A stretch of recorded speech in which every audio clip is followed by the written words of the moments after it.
본인 입장하십니다.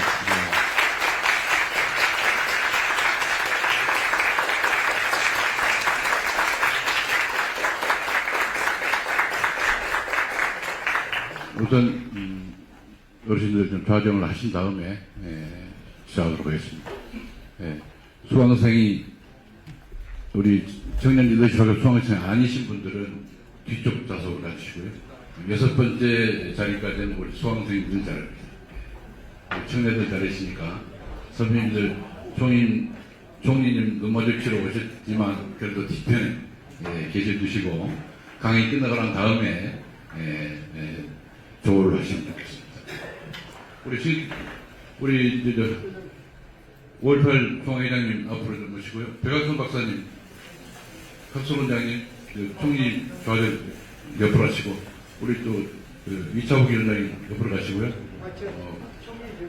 광주 이임자 시장님.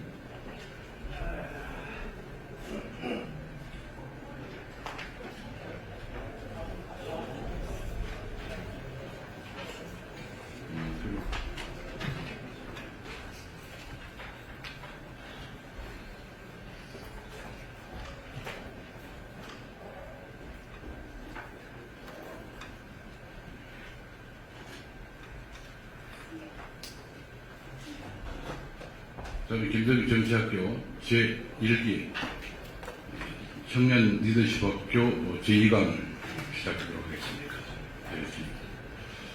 안녕하십니까. 오늘 사회를 맡은 김대중재단 조직부총장 그리고 김대중 정치학교 교육연수본부장 박상원입니다. 반갑습니다.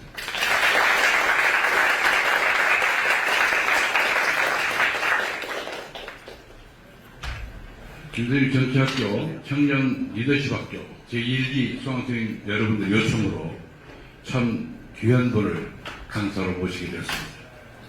제2강을 맡으신 김민석 강사님을 소개하도록 하겠습니다.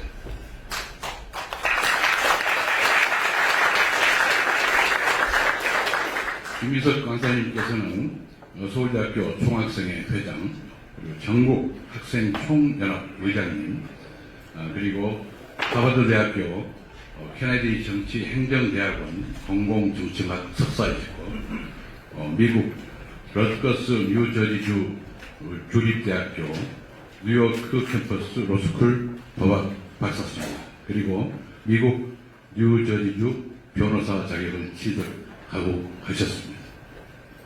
그리고 새천년민주당 김대중 총재 비서실장을 하셨고요.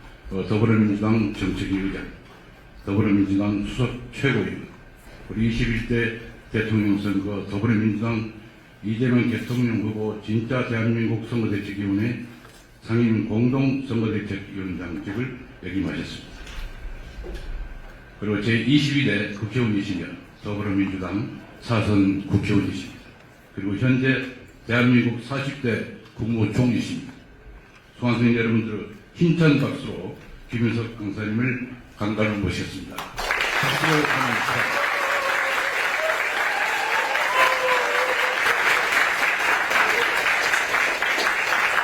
그리고 오늘 강의는 일정이 바쁘신 관계로 1시간인데요. 20분 강의하시고 30분 여러분들과 지른다고 하시고 10분은 여러분들과 기념을 남을 단체 사진 촬영을 하도록 하겠습니다. 그럼 강사님 모시겠습니다.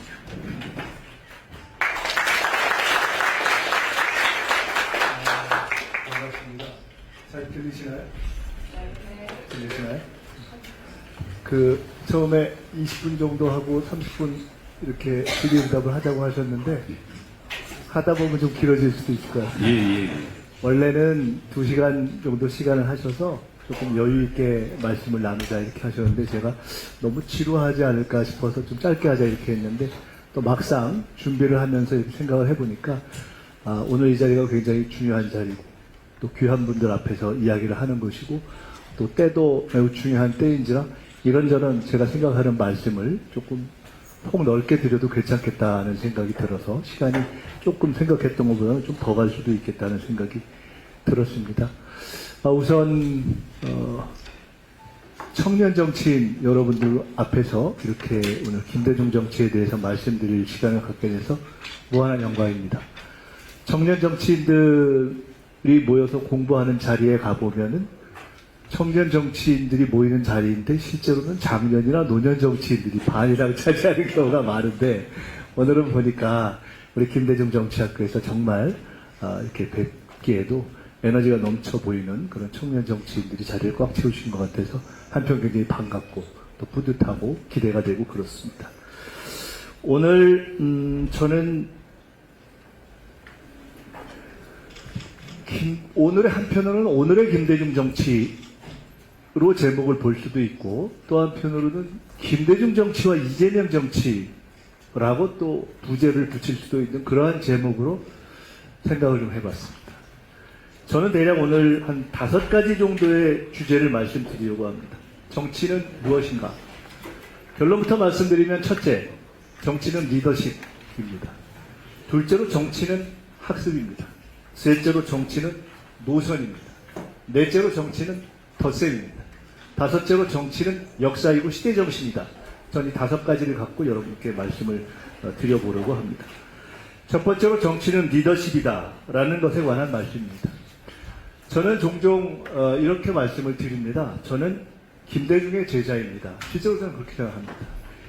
제가 20대 후반에 정치를 시작해서 어느새 6학년 초반이 됐기 때문에 참 오랜 시간 민주당에 몸담았고 그래서 제 몸처럼 민주당을 사랑하고 또 기간 전체를 관통했던 저의 어떤 정치의 역사는 사실은 김대중 대통령과 함께하고 배우고 제 사고와 정치의 틀을 구성했던 시간과 연결이 되어 있습니다.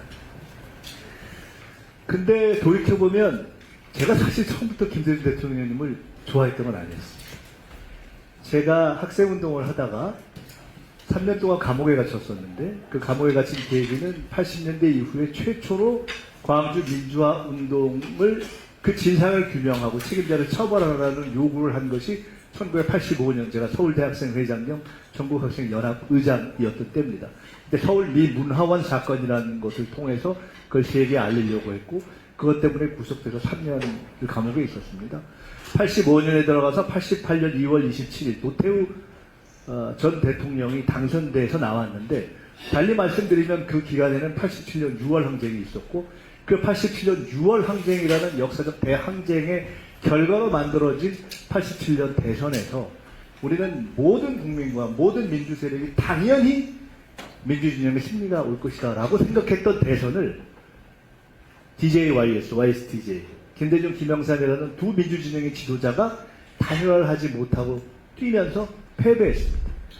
그때만 해도 저는 학생 운동을 하다가 감옥에 들어갔었기 때문에 사실 기성정치, 제도권 정치에 대해서 잘 몰랐고 김대중, 김영삼 두 분에 대해서도 잘 몰랐고 근데 제가 유일하게 그때 안 것은 김대중, 김영삼 두 분이 국민들이 그 고생을 해서 만들어 놓은 6월 항쟁의 결과를 망쳤다라는 생각이었습니다. 그래서 저는 사실 YS도 DJ도 굉장히 싫었습니다. 굉장히 비판적이었습니다.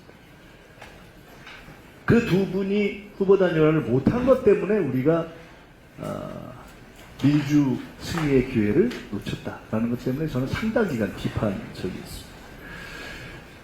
92년 대선을 할 때 제가 88년에 감옥에서 나와서 89년에 처음으로 정치권에 참여했고 그때 정치권에 참여한 것이 지금 이른바 얘기하는 꼬마민주당, 노무현, 이철 등등이 함께했던 꼬마민주당. 근데 그분들이 그때만 해도 DJ에 대해서 비판적이었고 야권의 통합을 주장했던 거기에 처음 참여를 했는데 그리고서 92년 대선을 할 때 통합이 돼서 처음 제가 DJ를 지지하고 응원하는 대선에 참여해서 제가 심지어 TV 연설까지 했지만 그때까지도 저는 정권 교체를 해야 된다라는 대의가 제게 더 컸지 개인으로서 정치 지도자로서의 DJ에 대한 애정과 신뢰가 제게 더 크진 않았습니다. 명분과 대의 때문에 저는 정권 교체를 해야 된다는 것 때문에 DJ를 지지했습니다. 그러면 제가 언제부터 DJ를 진심으로 지도자로 받아들였느냐? 그것은 92년 대선에서 패배한 이후에 DJ께서는 영국에 이제 정계 은퇴해서 가셨고 저는 첫 국회의원 선거에 떨어진 이후에 미국에 유학을 갔었습니다. 근데 그때 아마 93년도일 겁니다.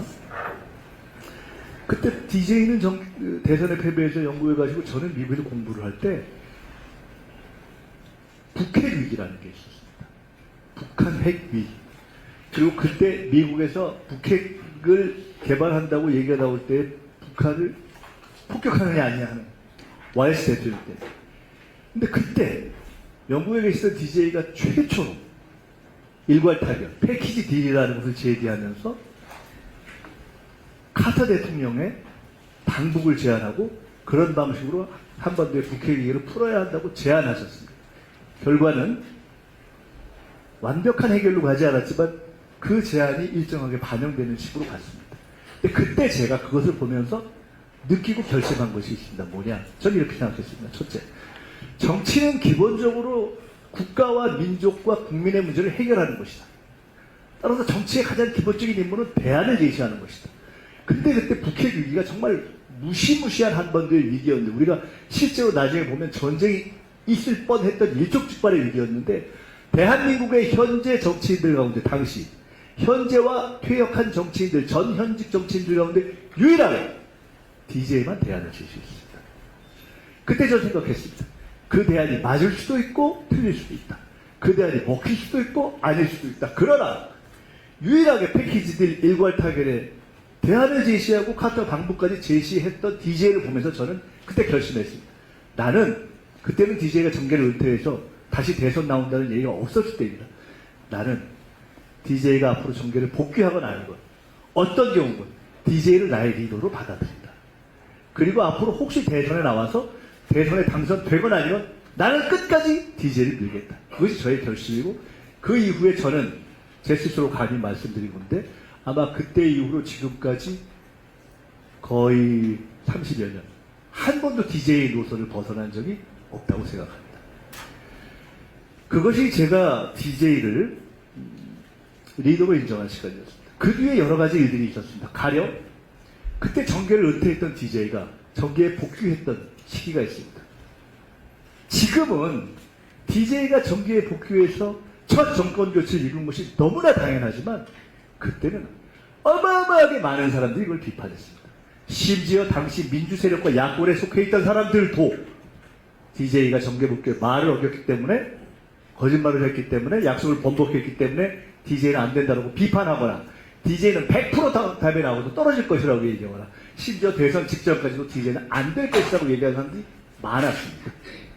민주진영의 지도적 인사들 가운데도 많았고 지금 우리가 알고 있는 유명한 분들 가운데도 많았습니다. 지금 만약 아이고 그러면 DJ가 복귀 안 했어야 됐겠네요? 라고 묻는다면 누가 그렇다고 얘기하겠습니까? 그런데 그때의 결론은 결국 DJ가 많은 비판을 받았지만 그가 정계에 복귀했던 그 판단과 결단이 결국 최초의 정권 교체를 만들었던 것입니다. 그때 제 또래의 많은 친구들이 고민했습니다. 제가 그 당시만 해도 서울대 학생회장 출신이어서 비교적 학생운동 출신들의 리더격에 해당했습니다. 처음으로 정치에 들어왔고 그리고 그때 저 외에 제 동년배와 제 후배 또래들이 대부분 DJ와의 결합을 주저했습니다. 제가 기억하기에는 그 당시 전대협 출신이었던 이인영, 임종석 등등등등 많은 또는 제 또래들도 다 DJ를 비판하거나 결합을 주저했었어요. 그때 제가 그 당시 동교도에 가서 밤에 한번 DJ 대통령과 이런 대화를 나눈 적이 있습니다. 제가 생생하게 기억합니다. 제가 이렇게 말씀드렸습니다. 총재님, 그때 총재님이라고 불렀어요. 총재님, 저는 93년 북핵 위기를 보면서 솔직히 그전에는 내가 지지를 했지만 정말 진심으로 좋아하지는 않았는데 나는 그때부터 총재님을 저의 리더로 인정했습니다. 그리고 그 리더십이 국가에 꼭 필요하다고 생각했습니다. 그렇기 때문에 총재님의 판단에서는 기본적으로 제가 그걸 존중하지만 그러나 이번에는 제가 이해가 좀 어렵습니다. 정계 복귀까지도 저는 이해하겠는데 정계 복귀를 하셔서 기존에 있었던 그때 민주당이 있었거든요. 그냥 민주당에 들어오셔서 경선을 하면 쉽게 이길 것 같은데 뭐하러 그때 우리가 새정치국민회의라는 당을 새로 창당했었습니다. 뭐하러 복잡하게 야권 분열이라는 이야기를 들으면서 그런 선택을 하십니까? 많은 사람들이 그렇게 얘기했거든요. 정계 복귀를 하지 마라. 그리고 할 거면 들어와서 경선해라. 근데 총재님께서 이렇게 말씀하셨습니다. 그 말을 내가 이해한다. 그러나 지금 나의 복귀를 두려워하거나 방해하려는 세력들이 결국은 김대중 들어와서 경선하면 쉽게 될 거다 하고 들어오게 한 뒤에 어마어마한 공작으로 그 경선을 회방할 것이기 때문에 그런 과정들을 통해서 야권이 온갖 비판을 받는 차라리 깔끔하게 창당을 해서 뛰고 나중에 합쳐내는 것이 더 맞다고 판단한다. 이렇게 말씀하셨습니다. 그때 제가 뭐라고 답했을 것 같습니까? 제가 그 말씀을 듣고 이렇게 답했습니다. 저는 솔직히 총재님 말씀이 별로 수긍은 안 됩니다. 100% 이해는 안 됩니다. 받아들여지지 않습니다. 그러나 제가 총재님을 리더로 인정했기 때문에 리더라는 것은 전략적 판단을 하는 사람이기 때문에 그 전략적 판단에 저는 동의합니다. 그리고 전술적 판단에 대한 재판들이 다른 대목이 있지만 저는 지금은 총재님의 리더십과 그 전략적 판단을 존중하고 따라야 할 때라고 생각하고 그것이 리더십에 대한 태도라고 봅니다. 그리고 제가 제일 먼저 저희 또래 가운데서 김대중 총재의 복귀와 새정치 국민회의 창당에 참여했습니다. 그 이후에 저 이후에 소위 지금의 86 그룹들이 쭉쭉 뒤이어서 참여했습니다. 제가 이것을 말씀드린 이유는 제가 첫 번째 포인트, 정치는 리더십이다. 이것은 어떤 엘리트주의를 이야기하는 것이 아닙니다. 정치의 본질은 국민과 대중과 당원이 하는 것이지만 그 과정은 결국은 이 국가와 공동체를 어느 방향으로 끌고 갈 것인가 하는 방향을 계속 추구하는 과정이고 그 과정에서 우리는 치열한 민주적 토론과 과정을 통해서 리더를 만들어냅니다. 개인일 수도 있고 집단일 수도 있습니다. 그런 리더십을 만들어낼 뿐만 아니라 그것을 지켜낼 뿐만 아니라 그것을 존중하는 과정 자체가 저는 정치의 본질에 해당한다고 봅니다. 리더십을 단단하게 만들고 지켜내지 않으면 정치를 성공할 수 없습니다. 성립할 수도 없습니다.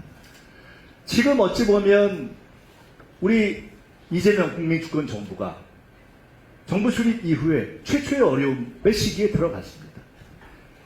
국정 지지율 60% 70% 쭉 달리다가 그것을 여당에 토스해서 선거를 치렀는데 그 두 달의 선거가 국정 지지율에 딱 미치지는 않는 정도의 아쉬운 결과가 나왔고 그렇게 되니까 그때부터 지지율이 다시 떨어지기 시작해서 정당 지지율도 떨어지고 국정 지지율도 떨어지는 그런 시기를 겪고 있습니다. 심지어 우리가 내란 세력이라고 했던 보수 세력의 지지율이 민주 세력의 정당 지지율을 뛰어넘는 결과까지 나오고 있습니다. 무엇이냐? 흔들리기 시작한 겁니다. 그리고 긴장해야 될 상황이 옵니다. 이럴 때 매우 중요한 것이 있습니다. 우리는 긴장하고 힘을 모으고 또 때로는 이런 길로 가야 한다 저런 길로 가야 한다 우리의 방향에 대해서 또는 리더에 대해서 우리의 최고 지도자인 대통령에 대해서 직원도 하고 또 의견도 내고 해야 되지만 그때 반드시 지켜야 할 것이 있습니다. 태도, 언어, 그리고 마음. 거기에서 자칫 이 전체의 대우를 흐트리거나 전체의 지도력에 대해서 훼손하는 방향으로 가는 것은 실제로는 우리 세력 전체와 리더십을 흔드는 결과가 됩니다. 내가 어떻게 보면 더 잘 판단할 수 있는데? 라고 판단하면서 때로는 과한 언어나 태도로 대통령, 현재로서 비판하는 것? 그것은 과거로 치면 자칫 잘못하면 그러한 과잉 자신감에 의한 역사에 있던 난 같은 것으로도 연결될 수 있다. 이렇게 생각합니다. 매우 중요한 첫 번째 교훈. 우리는 정치에 있어서 리더십이 매우 중요하다는 것을 생각해야 된다. 이렇게 말씀드리고 싶습니다. 두 번째 포인트는 학습입니다. 저는 최고의 정치는 공부하는 정치라고 생각합니다. 공부하는 정치가 최고의 정치라고 생각합니다. 공부하는 정당이 최고의 정당이라고 생각합니다. 김대중을 만든 것은 처음부터 끝까지 저는 학습이었다고 생각합니다. 김대중은 수많은 인생의 고난을 그리고 사형의 선고를 받고 나서의 그 고난의 시간을 생각해 보십시오. 누가 사형을 받고 이제 언제 사형될지 모르는 순간에 수많은 책들을 아들을 통해서 차입시키면서 그걸 계속 읽어나가게 됐어요. 짧은 책도 아니고 두꺼운 철학책, 두꺼운 역사책들. 근데 그는 그것을 했습니다. 지금 우리가 있는 곳이 김대중 센터입니다. 여기 아마 1층에 가면 작은 전시 공간이 있을 겁니다. 제가 올 때마다 보는 것 중에 하나, 김대중 대통령이 옥중에서 보낸 그 서신들 있지 않습니까? 작은 것에 매우 톡하게 했어요. 때로는 담배 종이 같은 것을 이렇게 눌렀어요. 제 생각으로는 대한민국에서 가장 아름답게, 위대하게, 옛날에, 지금은 담배값 그렇게 쓰지 않지 않습니까? 옛날에 가스담배 이런 거 팔 때. 그 담배값에 있었던 은박지 종이를 가장 위대하게 쓴 두 사람은 저는 김대중과 이중섭이라고 생각합니다. 이중섭 화가가 그 은박지에 그림을 그려냈고, 김대중 대통령은 그 사형받고 그 고난의 순간에 거기에 자기 사상들을 담아냈습니다. 그리고 그 서신에 빼곡히 채웠던 이치를 읽고 싶다. 그것들을 쭉 이효 여사를 통해서 들어서 봤습니다. 저는 민주주의를 생각하는 사람이라면, 또 민주당 당원이라면 반드시 읽어야 될 책들이 몇 개 있다. 첫째 헌법, 둘째 김대중 자서전, 셋째 노무현 자서전, 넷째 문재인 대통령 자서전, 다섯째 앞으로 이제 이재명 대통령이 언젠가 쓸, 지금 있는 책들을 읽으면서 자서전, 다섯 번째, 그리고 한국 야당의 역사를 정말 잘 해설한 책 중에 하나가 권나라 고문의 숙명. 이런 정도는 저는 읽는 것이 좋다, 이렇게 생각을 합니다. 그런데 김대중 대통령이 쓰신 많은 책들 중에 최고의 백미는 뭐냐? 저는 단연코 옥중서신이다, 이렇게 생각합니다.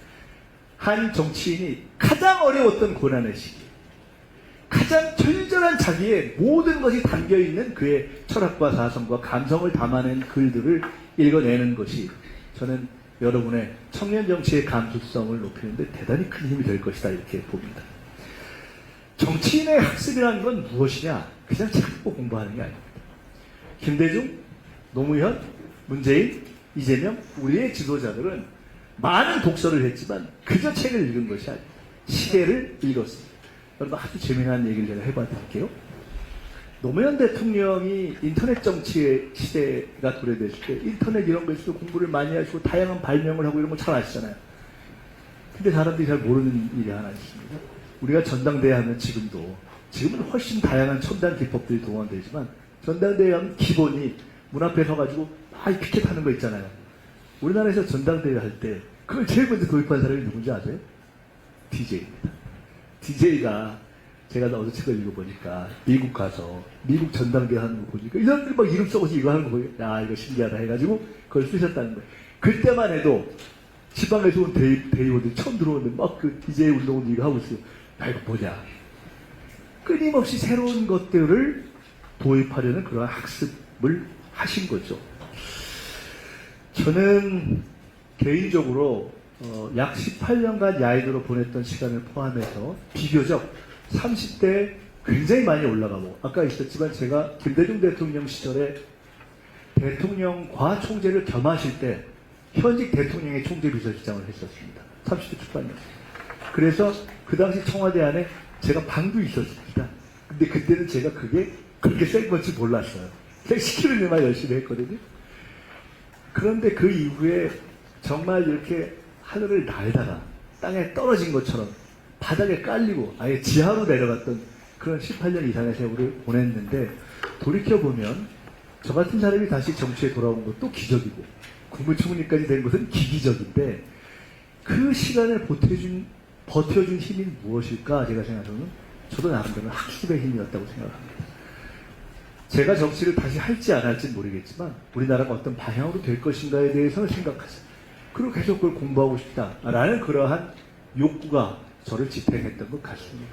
정치하는 사람들 가운데서는 드물게 저는 정치를 하는 공백이거나 또 선거에 떨어졌을 때 계속 해외에 나가서 학위 과정을 했습니다. 미국에 2번 가서 한 번은 케네디 스쿨에 생장을 했고 석사를 했고, 그 다음에 미국에 가서 업무 박사와 변호사를 했고, 얼마 전에 칭화대에 갔다 왔는데 중국에서 중법 석사를 했습니다.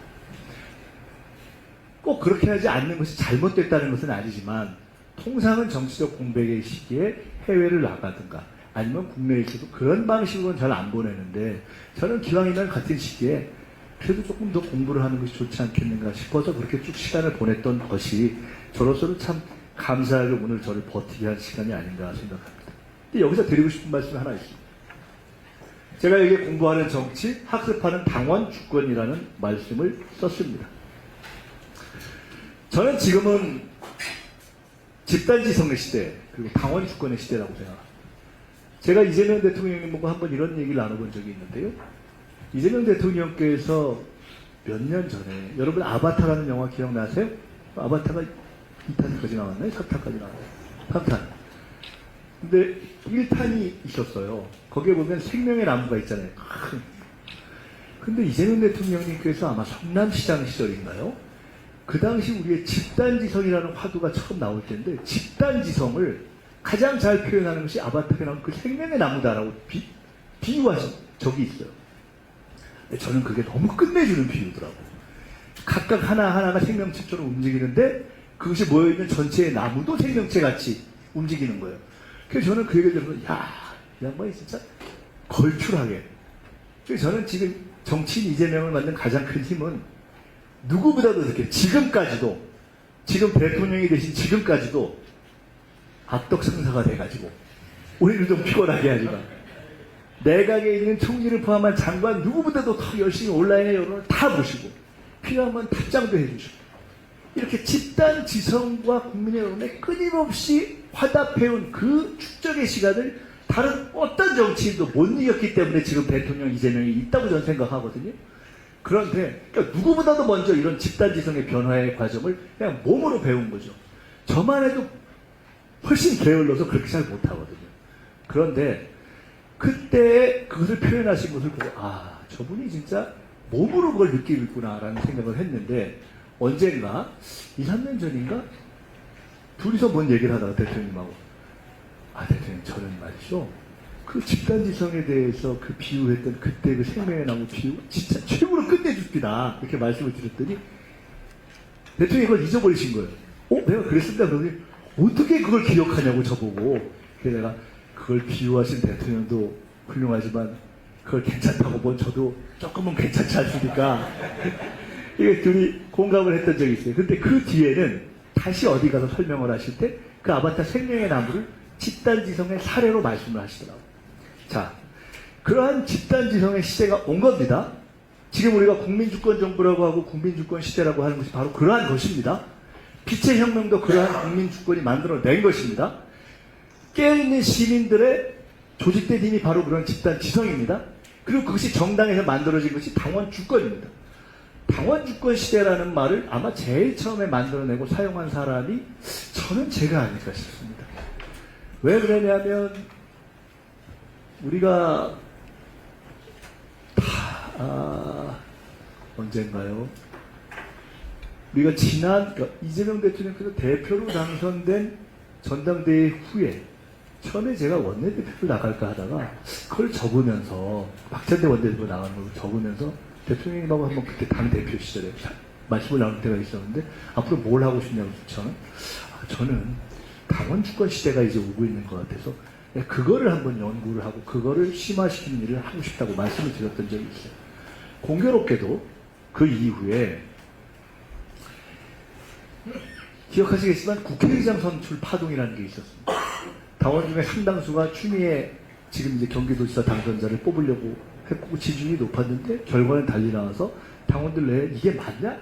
왜 당원들의 의견과 의원들의 의견이 다르냐? 라는 불만에 어떤 파고가 일었던 적이 있었어요. 그때 제가 당원 주권 문제를 오랫동안 생각했고, 저는 2002년 대선, 그러니까 노무현 정몽준 단일화로 많이 제가 비판받기도 하는 그 일 이후에 저는 정치공학과 전략도 중요하지만 제일 중요한 것은 대중의 힘이구나 하는 걸 뼈저리게 느꼈기 때문에 대중의 어떤 정치, 집단, 지성, 당원, 주권 이런 걸 굉장히 저는 중시하는 쪽으로 기본 생각의 틀이 변했거든요. 그래서 제가 당원 주권 문제를 계속 강조해 오던 사람인데, 그래서 그 국회의장 선출 파동이 있은 다음에 제가 처음으로, 지금은 아마 우리 당 제도가 그렇게 돼 있잖아요. 국회의장을 뽑는데, 원내대표를 뽑는데 당원도 20%가 투표하게 돼 있잖아요. 그거를 누가 제일 처음에 제안했죠? 제가 했거든요. 처음으로. 막 당연히 엄청난 혼란에 빠졌는데, 엄청난 이 갈등이 휘날렸는데 제가 이 방법으로 풀어야 되지 않는가라고 제안하고, 그 당시 대표였던 대통령과도 난 이게 맞는 것 같습니다. 아니면 대통령이 이 방향이 맞는 것 같다고 해서 결국은 우리 당은 지금 그 방향으로 가 있죠. 저는 그런 의미에서 기본적으로 굉장히 강한 당원 주권론자입니다. 요새 뭐 1인 1표제 이런 것도 있죠. 저는 원래부터 생각하던 사람이고, 의총생 중에 이런 얘기도 있지만, 저는 몇 년 전부터 그거를 주장했던 사람이고, 과거에 작은 민주당 시절에도 제가 혁신위원장을 할 때 그런 혁신위원회 생중계 이런 것들을 이미 한 15년 전에 시도를 해본 것 같아요. 근데 중요한 것은 제가 지금 드리고 싶은 말씀. 자, 개인에 있어서 공부하는 정치가 중요하다면 당은 어떻게 해야 될까요? 저는 정당이 끊임없이 고민해야 되거든. 학습 정당으로 가는 길이라고. 그리고 그 핵심에는 당원의 학습이 있다고. 자, 당원 주권 우리가 합니다. 1인 1표도 합니다. 근데 그것으로 끝인가요? 그렇지 않습니다. 최악의 경우를 본다면 우리가 지향하는 당원 주권과 1인 1표와 완전 경선은 최악의 경우에는 어떻게 되느냐? 돈과 조직을 가지고 있는 사람들이 딱 6개월간 돈 내고 1,000원씩 내고 투표할 사람을 딱 300명만 모으면 어지간한 선거에 다 당선될 수 있는 구조가 될 수 있는 겁니다. 최악의 경우로 간다면 그것은 제대로 된 역사적 뿌리가 있는 정당이 아니라 조합장당이 돼버릴 수 있습니다.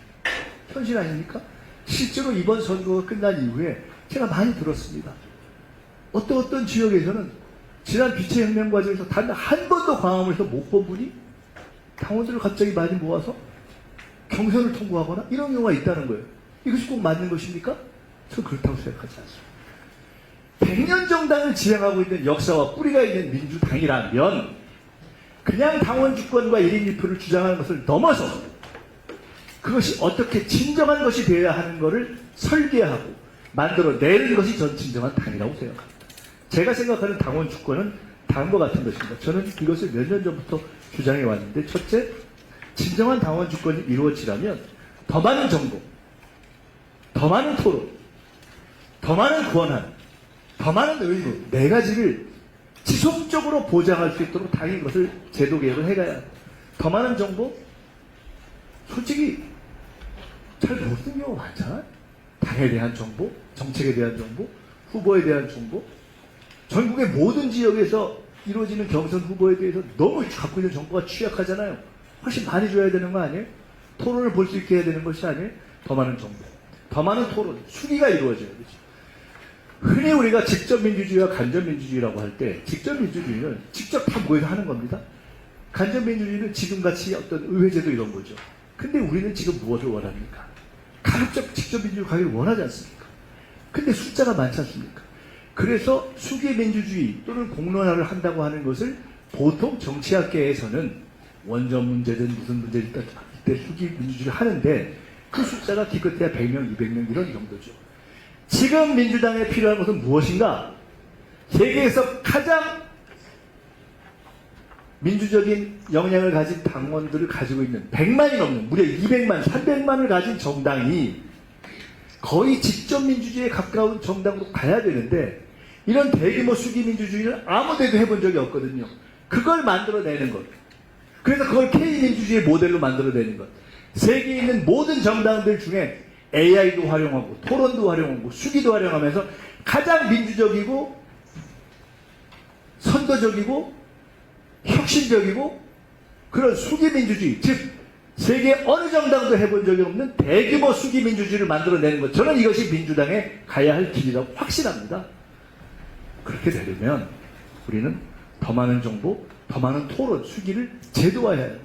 더 많은 권한, 경선 투표 한 번 또는 당 지도부 투표 한 번 그것만 하는 것 갖고 끝나면 되겠습니까? 더 많은 권한을 갖고 참여하도록 설계를 계속하고 2개년 개혁, 3개년 개혁, 4개년 개혁 우리가 내년에는 후년에는 그 다음에는 우리 당의 당원 주권은 이렇게 발전해 있을 것이다 제시해야 하잖아요. 저는 당원 주권의 진정한 과제는 그런 것을 제시하고 하나하나 추진해 나가는 것이라고 봅니다. 저는 비교적 그런 일을 해온 사람입니다. 지금 우리 당이 하고 있고 온 국민이 대략 인정하고 있고 한국 정당들이 받아들이고 있는 5대5 국민경선 제가 2002년도에 설계했습니다. 처음. 아까 말씀드렸던 국회의장과 원내대표의 당원 투표를 반영하는 것. 저는 결국 우리 같은 민주적이고 진보적인 정치인들의 정치는 어떻게 해야 되느냐. 가장 진보적인 이상을 가장 현실적이고 합리적으로 실현하는 것. 그것이 우리의 정치여야 한다고 생각합니다.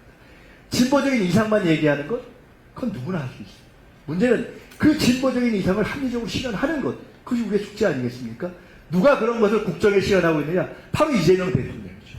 이재명 대통령이 바로 그런 걸 하고 있는 거 아닙니까? 가장 진보적인 이상을 가장 합리적이고 현실적인 방법으로 실용적으로 하고 있기 때문에 국민들이 인정하는 것 아니겠습니까? 더 많은 권한, 그리고 더 많은 의무. 더 많은 의무는 저는 언젠가는 우리가 하고 있는 이 1인 1표에 더 많은 의무들이 부과될 것이라고.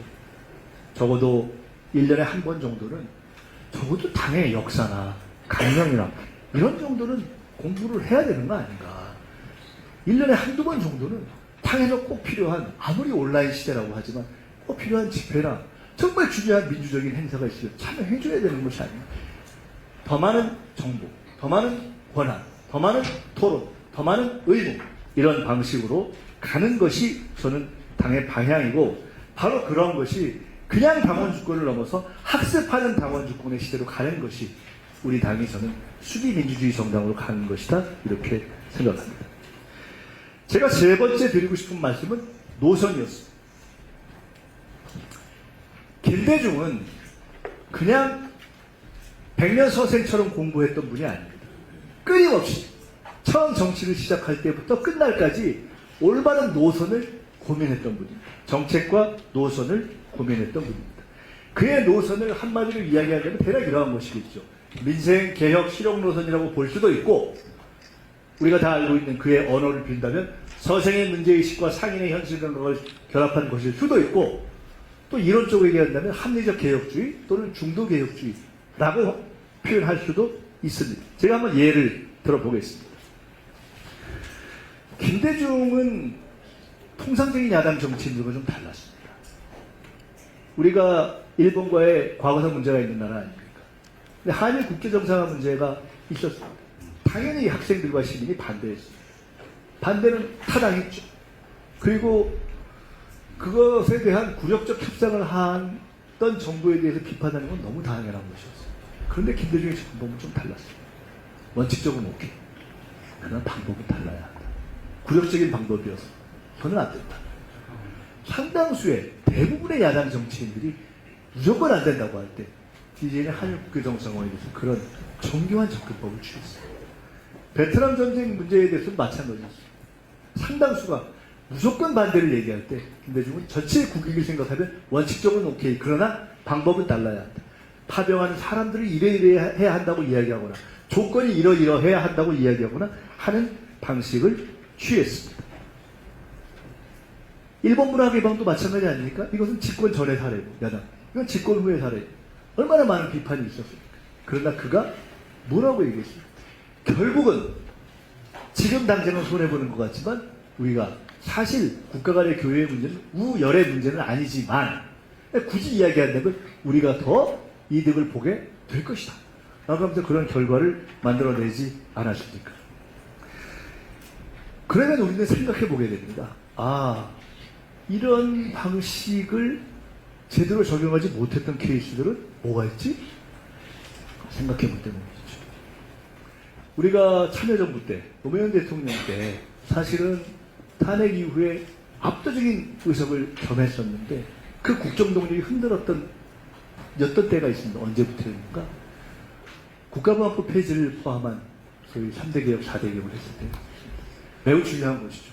저도 국가보안법으로 피해를 봤던 사람이에요. 저는 이미 별 필요가 없다고 생각합니다. 그리고 악법이라고 생각합니다. 고쳐야 될 것들이 많고. 그러니까 그것이 폐지돼야 된다고 생각하는 주장은 너무 당연한 것이에요. 근데 문제, 그 당시에 그 문제 하나를 놓고 국가보안법 폐지냐 아니냐에 모든 역량이 집중돼요. 그것이 아니면 모든 개혁이 안 될 것처럼 집중돼요. 이것을 때문에 모든 논쟁의 에너지가 우리 내부의 논쟁으로 되면서 결과는 어떻게 됐느냐? 이루어지지 않았고 그 과정에서 내부는 흔들렸고 그 이후에 국정은 동력을 잃었습니다. 지금 어제 제가 검찰개혁과 관련해서 보안수사권 문제에서 저는 일관되게 폐지가 원칙이다라고 이야기해요. 그런 입장에서 대통령님은 나는 그렇게 생각하지만 일부 잘못되면 문제가 있을 수 있다는 말씀을 계속 해오셨고, 그러나 그럼에도 불구하고 지금은 국민들과 또 검찰에 의해서 피해를 본 분들이 너무나 이 문제가 잘못됐다고 생각하기 때문에 국내 뜻을 받아들이고 국회에서 이것을 폐지하는 게 좋다고 하면 그것도 우리는 수용한다는 입장을 계속 말씀해 오셨기 때문에 그걸 정리해서 보냈죠. 저는 그것이 맞다고 봅니다. 다만 이 과거에 DJ가 추구했던 노선과 또 올바른 진보적인 가치이지만 그것을 추진하는 과정에서 그것에만 좋게 매달려서 전체가 흔들렸던 과정을 본다면 검찰개혁의 의제를 쭉 저희들이 일관되게 가면서도 그것만을 전체의 문제로 바라보거나 하는 접근법보다는 좀 포괄적인 접근법을 취하는 것이 타당하지 않느냐라는 생각을 저는 하게 됩니다. 사실 어제도 말씀드렸지만 이 문제는 정부는 당과의 지속적인 협의를 통해서 내용이나 시기도 다 협의해가면서 그 문제를 처리해왔고 사실은 이 초기에 우리의 우당인 조국혁신당 같은 경우에는 중수청을 지금은 행안부에 보내는 걸로 저희가 같이 결정을 했는데 법무부에 그거는 진보세력에서 비판도 했던 입장이면 그 두자는 입장도 있었고 보안수사권에 예외를 둬야 된다는 입장도 오히려 지금 민주당보다 더 강한 진보 입장이라고 하는 조국혁신당의 당론이었습니다. 그러니까 사실 이런 것들은 다 토론의 영역이 있는 거죠. 근데 토론할 문제를 하나하나 토론하는 과정을 거치는 것은 저는 필요하다고 봅니다. 그래서 그런 부분에 있어서 우리가 토론할 영역의 문제를 다 놓쳐버리는 방식으로는 안 가는 게 좋겠다 이런 생각을 합니다. 이런 의미에서 저는 아마 이런 서생의 문제의식과 상현의 현실 감각이라는 고민은 김대중 대통령 이후에 노무현, 문재인 대통령이 다 함께 고민했던 과제들이고 지금 이재명 대통령이 누구보다도 더 이어받아서 고민하고 있는 숙제라고 생각을 합니다. 또 하나 말씀드리겠습니다. 제가 첫 번째는 리더십, 두 번째는 학습, 세 번째는 노선 말씀드렸는데 네 번째는 정치는 덧셈입니다. 두 가지 의미로 그렇습니다. 첫째, 정치하는 사람은 기본적으로 표를 얻으려고 하는 거 아닙니까? 두 번째, 나라를 운영하려고 하는 거 아닙니까? 세 번째, 갈등을 해결하려고 하는 거 아닙니까? 네 번째, 싸움을 붙이려고 합니까? 말리려고 합니까? 싸움을 말리면서 화합을 하려고 하니까 기본적으로는 정치는 그 본성상 뺄셈이기보다는 덧셈입니다. 그 본성상 그럴 뿐만 아니라 전략이라는 측면에서도 그렇습니다. 본성상 표를 늘려나가야지. 당연한 거 아니겠습니까? 세력을 늘려나가야지. 내 편을 늘려나가야지. 김대중 대통령은 그런 의미에서 다음 세 가지를 일관되게 자기의 정치 일정에서 추구했습니다. 나와 정체성과 노선이 다르면 연대했습니다. DJP, 보수세력 달랐기 때문에 연대했죠. 진보정당 달랐기 때문에 연대했죠. 같으면 통합했습니다. 뿌리가 같은데 그냥 일시적으로 갈라졌단 말이에요. 큰 민주당, 작은 민주당. 뭐 그런 거죠. 당연히 이건 하나로 통합해야 되니까 통합한 거죠. 확장했습니다. 좁으면 확장했습니다. 그 경우가 뭐냐? 제가 총재 비서실장을 했던 2002년 최초로 집권한 이후에 만들었던 새천년민주당. 새정치국민회의라는 야당의 DNA를 유지하고 있던 정당으로 집권하고 그 이후에 집권한 이후에 새천년민주당이라는 정당으로 새롭게 창당을 했습니다. 그 창당하는 과정의 기획, 영입, 공천 전체에 제가 실무 책임을 맡았었습니다. 사실상. 그래서 저는 압니다. DJ는 야당의 주류를 그대로 유지하면서도 그 위에 합리적인 보수, 그 당시 애경의 회장이었던 장영신 회장 같은 분이 그 당의 대표를 한 적이 있었습니다. 온갖 사회 각계각층의 중도 합리적 인사들을 모셨습니다. 진보적 인사 가운데서도 원래 야당에 참여하지 않던 진보적 인사들을 모셨습니다. 다 하나로 했던 것입니다. 연대, 통합, 확장. 저는 이러한 덧셈 정치가 매우 중요하다고 생각합니다. 지금으로 놓고 본다면 이걸 적용한다면 어떻게 될까요? 진보당 연대예요, 통합이에요? 달라요, 같아요? 조금 다르다고 보겠죠? 그러면 아마 여기에 해당하는 거겠죠. 민주당도 그렇게 생각하고 당사자들도 그렇게 생각하겠죠. 그러면 연대에서 단일화하는 것이죠. 통합, 거기에 해당하는 경우는 어떤 경우일까요? 아마 그게 논쟁이 있는 거겠죠. 얼마 전에 조국혁신당 합당 문제가 있었죠. 저는 개인적으로 우리 조국 대표와 학생 시절 인연으로는 동기이고 친구이기도 하고 그랬습니다. 저는 오래전부터 그냥 민주당에 빨리 입당해서 같이 정치하는 게 좋지 않겠냐고 보통 권해왔던 사람입니다. 연대냐? 통합이냐? 다르냐? 같냐? 아직 확실치 않습니다. 그래서 저는 이 문제는 본인들의 판단을 정리해줘야 된다고 생각합니다. 정책조만 노선이 다르다고 하면 연대에서 단일화 하고 원래대로 이렇게 가는 것이 맞다고 하면 통합하는 거죠. 그리고 통합의 경우에는 저는 민주당이 갖고 있는 거대성, 민주당이 갖고 있는 책임성이 있기 때문에 통합을 지향하는 정치 세력의 경우에는 민주당의 정체성과 노선을 존중해줘야 한다고 생각합니다.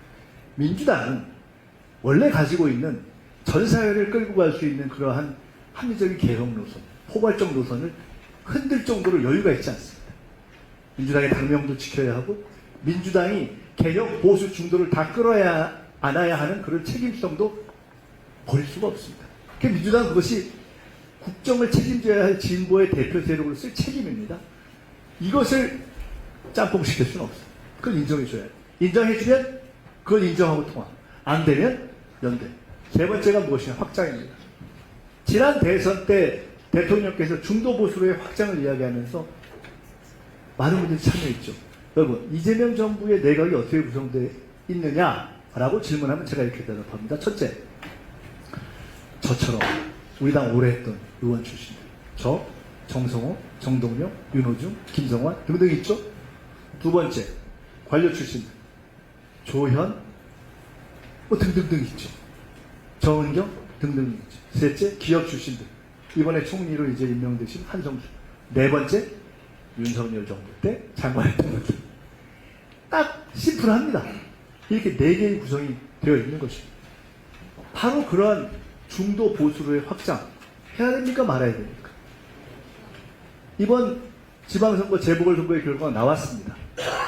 그 지방선거 재보궐선거가 원래 우리가 생각했던 국정 지지율 수준대로 나왔다면 아마 훨씬 안정적으로 우리는 대부분의 국민들이 기대했던 만큼 민주당이 뒷받침하는 이재명 정부가 국정을 성공하면서 더 중도적인 분들, 더 보수적인 분들 더 쉽게 끌어안았을 것입니다. 지금은 민주당 지지율이 흔들리네? 이재명 정부가 흔들리나? 같이 가서 한번 같이 이렇게 국정에 참여해볼까 했는데 이거 좀 잘 생각해봐야 되겠는데 야당으로 힘이 넘어가는 거 아니야? 이렇게 많이 흔들릴 수 있죠. 이게 굳어져 버리면 정말 흔들리는 거죠. 지금 뭘 해야 하느냐? 저는 그 전체의 과정에 대해서 깊이 생각해 볼 때가 되었다고 봅니다. 지금은 어떤 시기이냐?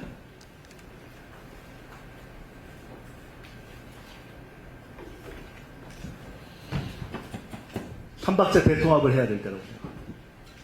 저는 민주당 전당대회는 무슨 친 누구냐, 친 뭐냐 이게 문제가 아니라고. 국민을 위해서 청년들이 이렇게 고통받고 있는데 어떻게 문제를 해결해야 하는가? 청년들을 포함해서 수많은 국민들이 선관위가 잘못됐다고 생각하는 해체를 포함한 대안을 어떻게 만들어야 하는가?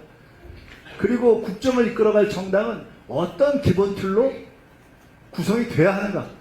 라는 것들을 토론하는 장이 원래 전당대회입니다. 이제 이번 선거의 결과 민주당이 어려움에 빠졌으면 민주당은 그 결과를 놓고 책임 있는 정당답게, 여당답게, 집권당답게, 이재명 정부의 국정성공을 뒷받침해야 하는 정당답게 그런 방향을 놓고 토론하면 되는 것입니다. 저는 그런 토론의 결과가 이번 과정을 거쳐서 전당대회 이후에 하나의 방향으로 잡혀지기를 기대합니다. 제가 생각하는 방향은 삼박자 대통합입니다. 이번 전당대회를 거치면 민주당은 책임 있는 집권당답게 이재명 정부의 국정성공을 위해서 확실하게 중심을 통합해내고 그러면서 다른 부분을 연대해내고 그리고 그 기초 위에서 과감한 대확장을 통하는 삼박자 대통합을 해야 한다. 진보도 개혁도 중도도 당연히 버릴 수 없는 것입니다. 왜 그거 다 하려고 그래? 다 해야죠. 책임 있는 집권당이니까. 저는 그렇게 하는 것이 맞다 이렇게 생각합니다. 제가 네 번째로 덧세운 말씀드렸고, 다섯 번째로는 역사와 시대정신에 대한 말씀을 드렸습니다. 혹시 기억하실지 모르겠는데, 지난번 그전 전당대회, 이재명 대통령께서 대통령 되시기에 대표로 당선되고 제가 수석 최고위원이 당선됐던 그때 제가 전당대회를 다니면서 특히 이곳 광주로 왔을 때 드렸던 말씀이 있었습니다. 저는 김대중과 이재명을 잇는 다리가 되겠습니다. 진심이었습니다. 저는 부족함이 많은 사람이지만 김대중 정치를 배운 사람, 그것이 뼛속에 뿌리 박혀있는 사람이에요. 그 노선이 옳다고 생각하는 사람이에요. 그 노선을 지금 이 시절에 저격하는 것이 민생개혁 실용의 합리적 노선으로 연대통합 확장의 대통합 3박자 노선을 취하는 것이 맞고, 그래야 총선도 대선도 승리할 수 있고 연속적인 집권도 할 수 있고 우리의 역사적 사명을 다할 수 있다고 확신하는 사람입니다. 그런데 그 길을 저는 이재명 대표께서 이어서 대통령이 되시기를 바랬기 때문에 김대중과 이재명을 잇는 다리가 되겠다고 말씀드렸던 것입니다.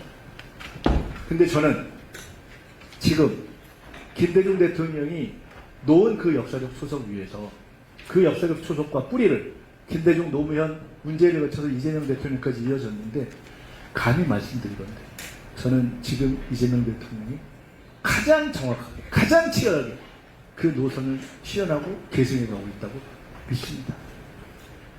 그래서 저는 이렇게 말씀드리고 있습니다. 이재명 대통령이야말로 김대중 대통령의 정치와 노선과 역사를 계승했고, 그리고 그 계승했기 때문에 그가 계승해서 일궈내야 될 또 하나의 사명이 있습니다. 우리가 네 번째의 민주정부를 만들어내고 있는데, 안타깝게도 결국 그 정부의 최종적 성공은 재창출에 성공했느냐 아니냐로 판가름 났는데, 아직까지는 김대중 정부만 성공했어요. 김대중 정부만 노무현 정부로 이어지는 연속 집권의 역사를 만들어냈어요. 여러분, 이게 참 놀라운 것입니다. 아무리 열심히 노력해서 남북관계를 개선해도, 아무리 열심히 해서 복지국가를 만들어내도, 아무리 열심히 해서 어쩌면 우리가 오늘 검찰개혁을 이루어내도 보수 세력이 정부가 바뀌어서 다 하루아침에 물거품으로 만들어버리고 끝나는 것입니다. 그래서 최대의 개혁은 연속집권인 것입니다. 총선에 승리하고 그 다음에 다시 연속집권을 해낼 수 있어야 우리가 개혁을 이어낼 수 있는 것입니다. 저는 그래서 김대중 대통령의 노선을 이어가고 있는 이재명 대통령께서 김대중의 노선과 정책을 이어받을 뿐만 아니라 김대중 대통령만이 현재까지는 성공했던 재창출의 역사까지 이어내기를 저는 기대한다는 생각을 하고 있습니다. 대통령님과 이런 말씀을 나눠본 적이 있습니다. 이번 지방선거 재보궐 결과가 나오기 전이었습니다. 저는 실제로 이런 생각을 많이 합니다. 대통령님께도 이런 말씀 드렸습니다. 저는 요새 가장 많이 생각하는 것이 시대의 문제입니다. 우리는 어떤 시대를 살고 있는가. 정치는 저는 아까 리더십, 노선, 덧셈 여러 가지 말씀드렸지만 가장 중요한 것은 뭐냐? 시대정신이라고 생각합니다. 우리 개인이 훌륭하냐 아니냐 그런 것보다 더 중요한 것은 우리가 올바른 시대정신의 길을 가고 있는가. 그럼 지금 시대정신의 요구는 뭐냐? 저는 민주의 황금시대를 여는 것이 우리의 시대적 과제이자 시대 정신이라고 봅니다. 어쩌면 대한민국 역사에서 최초로, 우리는 5천년 역사에서 최초로 대한민국이 세계를 선도할 수 있는 그러한 시기에 접어들고 있다 이렇게 생각합니다. 그 맹아가 있었습니다. 중간중간에 있었습니다. DJ도 그 씨앗을 놓은 분의 한 분입니다. 위대한 분이었어요. 하지만 두 번 이어지고 끊겼습니다. 다시 안간힘을 써서 문재인 정부를 만들어냈지만 또 끊겼습니다. 이제 이재명 정부를 만들었어요. 그런데 정치적, 경제적, 역사적, 사회적, 국제적으로 야 한국 괜찮네. 그리고 미국과 중국과 러시아가 못해내는 그 영역을, 일본이 못해내는 영역을 한국이 끌고 갈 수도 있을 것 같네 라는 세계적 인지가 최초로 형성되고 있는 지금, 근데 대단히 안타깝게도 막상 청년들의 미래는 대단히 불안한 지금 이 문제를 해결하고 진정한 민주주의의 황금시대, 민주당의 황금시대, 민생의 황금시대를 만들어내야 하는 그런 역사적 과제가 저희에게 있는 거죠. 2026년입니다. 20년이 지나면 2045년, 해방 100년. 30년이 지나면 2055년, 민주당 100년입니다. 20년부터 30년, 제가 김대중 대통령님 은퇴하시고 나서 찾아뵈서 한 2시간 이상 얘기를 한 적이 있어요. 제가 곧 퇴수위기라는 책을 옛날에 나왔던 책 혹시 보신 분인지 모르겠는데 다시 제출을 하는데 그때 대통령님께서 제가 퇴수를 잘하시고 이렇게 말씀 주셨던 화두가 있어요. 정치를 안 할 때 물러나서 내공을 잘 닦아라. 그때 대통령님 저한테 그러시더라고요. 제가 그때 40대 중반이었어요. 김동지 올해 몇이요 이러시더라고요. 제가 몇 살인지 알았더니 그래요? 앞으로 80까지는 정치를 할 거니까 이렇게 말씀하시는 퇴수를 잘하시고 제가 속으로 실수를 하셨나 보다. 그러고 우리 대통령님은 오래 하시고 은퇴하시고 계속 하시니까 그렇게 말씀하시나 보다. 너무 말이 안 되는 얘기잖아요. 무슨 80까지 정치가 있어요. 근데 어느새 거의 이제 6학년 초반까지 왔습니다. 여러분에게는 교통사고만 한다면 가야 할 수많은 시간이 있지 않습니까? 여러분이 책임져야 되는 시간이 있지 않습니까? 10년이 아니라 20년, 30년이 훌쩍 가버리는 거 아닙니까? 점점점 우리 사회가 고령화되고, 근데 지금 여러분과 같은 세대에 주어져 있는 사회적 무게는 무겁고, 그래서 저는 충분히 여기 계신 분들의 정치적 비전의 시간을 20년 내지 30년에 담을 수 있다고 생각합니다. 제가 이 인터넷 아이디가 MS2030이에요. 그러니까 어떤 분들은 그걸 보면서 아유 저게 무슨 2030년에 뭘 해먹으려고 저러나 보다 했는데 그게 아니고 그게 제가 이번에 쓴 게 아니고요. 제가 20대에 만든 거예요. 원래 만든 아이디예요. 그때는 저는 어떻게 생각했냐면 우리나라에서 정치 열심히 하다가 그때쯤 되면 통일이 되겠지. 그거 끝나고 제 원래 꿈은 유엔 가서 국제기구 같은 데서 유엔 사무총장 이런 거 하면서 국제기구에서 한번 일해보고 싶다. 그러다가 그때쯤 되면은 은퇴해야지. 한 게 2030년입니다, 사실은. 근데 지금 요 모양 요꼴로 지금 계속 보고 있는 거예요. 그러니까 이게 참 알 수가 없어요. 그런데 여러분이 이제 잘 정치에 착지하시고, 착근하시고, 입문하시면 2045년 해방 100년, 2055년 민주당 100년 때 대한민국의 역사를 책임져야 할 숙제들이 여러분께 있는 겁니다. 그 시점에 가서 돌이켜봅시다. 만약 우리가 이제 이재명 시대를 이제 임기 1년차에 첫 휘청거릴 수 있는 약간의 어려움을 맞았는데 이거를 대통령을 중심으로 단단하게 뭉쳐서 다시 중심을 잡고 다시 지지율을 회복하고 그래서 다음 총선을 이겨내고 다시 연속 집권에 성공하고 쭉 해낸다면 미국의 뉴딜이 루즈벨트가 3연임하고 나서 뉴딜 시대를 열고 그것이 초강대국 미국을 열지 않았습니까? 스웨덴이 30년의 장기 집권을 통해서 복지국가를 만들지 않았습니까? 그러면 우리가 우리의 숙제로 적어도 안정적인 연속 집권을 통해서 최초로 정말 세계에 자부할 수 있는 그러한 민주당과 민주주의와 대한민국 환경시대를 만들어서 역사책에 그런 거 있잖아요. 역사책에 보면 골든 에이지 이런 거 나오잖아요. 2025년 이재명 집권부터 그 시기까지는 여러분들이 한 30년 후쯤은 골든 에이지로 역사에 기록된다. 한국 역사책에 그렇게. 왜 그런 꿈을 못 꿉니까? 충분히 가능한 거 아닙니까?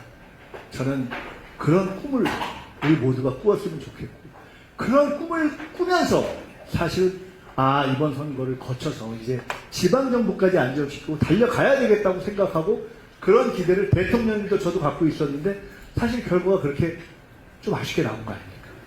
그러니까 사실 우리로서는 좀 아쉽죠. 그렇지만 국민의 선택은 귀중한 것이고 근데 그걸 있는 그대로 받아들이면서 그런 황금 시대를 만들기 위해서는 우리가 정신을 더 바짝 차리라는 얘기구나. 너 놓지 말라는 뜻이구나. 저는 이렇게 생각합니다. 이런 시대를 만들고 싶다. 이것을 우리가 달리 어떻게 표현합니까? K-이니셔티브 그 얘기 아닙니까? 대체 불가에 대한 그 얘기거든요. 지난 대선 때 우리가 했던 K-이니셔티브 지금 우리가 얘기하는 대체 불가에 대한 지금 제가 말씀드리는 민주의 황금 시대 다 그런 겁니다. 김대중은 그런 시대를 꿈꿨던 씨앗이었습니다. 우리에게 최초로 대한민국도 자부할 수 있겠구나라는 것을 현대 이후에 우리에게 보여준 최초의 현대 정치가였습니다. 그러니까 씨앗을 보였고 계속 이어내지는 못했지만 씨앗이 이어졌고 이제는 첫 장을 쭉 이어질 수 있는 첫 장을 열고 있는 것입니다. 그 장을 두 번째 장, 세 번째 장으로 이어내는 그 숙제는 여러분에게 달려있는 것입니다. 저는 이렇게 생각합니다. 민주당은 박수를 한번 치실래요?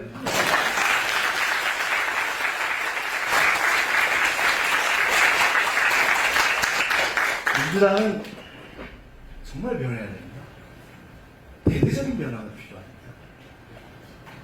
지금 이대로 가면 민주당은 시대에서 완전히 떠내려갑니다. 20대, 30대와 대화하지 못하면 그냥 떠내려가는 겁니다. 청년적인 정당으로 바뀌어야 돼요. 문화를 대대적으로 바꿔야 해요. 우리가 쓰는 언어, 우리의 표정과 태도, 국민들, 진보 세력과의 대화, 중도와 보수에 대한 태도, 대대적인 혁신이 필요합니다. 훨씬 더 매력적으로 바뀌어야 합니다. 우리 내부에 논쟁하는 방식도 바뀌어야 합니다. 왜 우리끼리 멸치를 씁니까? 다 없애야죠. 청년적으로 바뀌어야 되고, 문화가 바뀌어야 되고, 품격을 갖춰야 돼요. 국민이 원하는 것이 있지 않습니까? 여러분, 다음 총선을 할 때, 다음 대선을 할 때, 쟤네 나빠요. 통과할 수 있어요? 불가능합니다. 우리 열심히 했는데 잘할 것 같죠? 계속 밀어주시는 것이 좋겠습니다. 계속 밀어주시면 좀 더 할게요. 부족한 점이 있지만. 라고 성과를 말씀드리고, 그리고 간절하게 호소하는 거예요. 이제는 우리가 국민들에게 호소하고 우리 스스로를 가슴 뛰게 하는 방식이 저 나쁜 놈들을 때려잡겠습니다가 아니라 우리가 참으로 대단한 우리의 새로운 역사를 열겠습니다 라고 하면서 우리의 가슴이 뛰고 국민의 가슴을 뛰게 하는 방식이 아니고는 우리는 연속 집권하지 못합니다. 훨씬 어려운 겁니다. 그래서 여당을 하는 것이 어렵고 개혁적 여당을 하는 것은 더 어렵고 집권을 계속하는 여당이 되는 것은 정말 어려운 것입니다. 꿈을 만들어내고 부패하지 않고 타락하지 않고 긴장을 놓지 않고 목에 힘주지 않고 겸손하게 하면서도 계속 노력하는 것. 그것에 성공한 사람과 정치와 세력들만이 그 나라의 황금시대를 만들어냈습니다. 우리는 4번 집권했지만 아직까지는 그러한 연속 승리의 역사를 만들어내지 못했습니다. 지금 변하지 않으면 우리는 또 실패할 것입니다. 저는 이제 며칠 후면 당으로 돌아옵니다. 1년 동안 파견돼서 일했습니다. 대통령님과 거의 3년 동안 호흡을 맞췄습니다.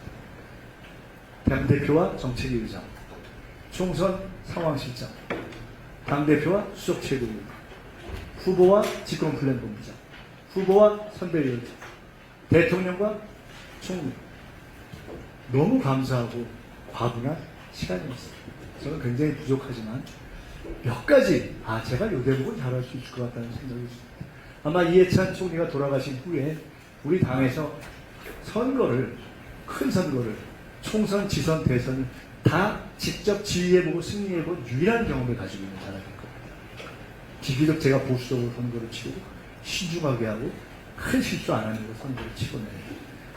어떤 분들은 지난 대선 때 제가 듣는 분은 좀 기분 안 좋겠지만 누구누구는 끝까지 달릴 것이다 하면서 이 상대 진영의 단일화를 막아낸 것이 조금 기여했다 이렇게 얘기하는 그런 분도 있더라고요. 그런 부분에 일정한 기여는 할 수 있을 것 같다고 생각합니다. 또 하나는 지속적으로 우리 당의 개혁에 대해서 고민해 온 사람입니다. 아까 말씀드렸듯이 정당의 지속적인 개혁, 정당을 학습정당으로 바꾸는 것, 당원 주권주의를 한 번 이야기하는 것이 아니라 체계적인 3개년, 5개년, 10개년 개혁을 만들어내는 것에 관심이 너무 많습니다. 그리고 저는 민주당은 온몸으로 살아. 저는 김대중 대통령부터 정치를 배운 이후에 한 번도 김대중 노선을 이탈한 적이 없습니다. 김대중, 노무현, 문재인, 이재명의 이런 역사 동안 제가 민주당을 사랑하고 김대중 대통령의 바로 옆에서 대선을 치고내요. 노무현 대통령이 승리하는 과정에서 단일화를 정치를 그만할 각오를 통해 바가지를 먹을 각오라서 다 던졌던 그 경험. 문재인 대통령 선거를 할 때 종합상황본부장을 일했던 경험. 이재명 대통령의 집권 과정에서 온몸을 다 던졌던 그러한 역사에 대해서는 저는 자부심을 가지고 있습니다. 아마도 현재 민주당의 당원들 가운데 큰 우리의 선거와 전투와 개혁과 승리를 실제 말이 아니라 행동으로 집행하고 기획해본 경험은 제가 제일 많을 것이라고 생각합니다. 그래서 저는 이제 당에 돌아오려 합니다. 당이 이제는 첫 위기를 맞이했고 다시 긴장해야 할 때예요. 그래서 이재명 대통령 때는 강한 민주당, 유능한 민주당, 이기는 민주당이었는데 이기지 못할 수도 있는 거 아니야? 라는 이런 우려가 생겨난 시점에서 저는 우리가 하나가 되고 다시 신발끈을 뭉치고 다시 이기는 민주당으로 갈 수 있다는 확신을 가지고 저는 여러분들과 함께 토론하고 대화하고 힘을 모으는 일에 그만큼의 힘을 보태고 싶습니다.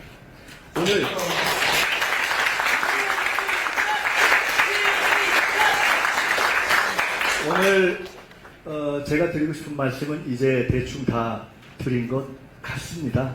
오늘 마침 이곳이 광주입니다. 오늘 보니까 광주, 또 호남, 전남, 전북 등등의 새로운 어떤 투자를 하는 그런 기업들의 여러 가지 고민과 결심, 계획 이런 것들에 대해서도 지금 일부 야권 정치인들이 막 비판도 하고 비난도 하는데 다 할 일 없는 얘기라고 생각합니다. 그럴 수 있을 정도로 지금 한가한 국면이 아니지 않습니다.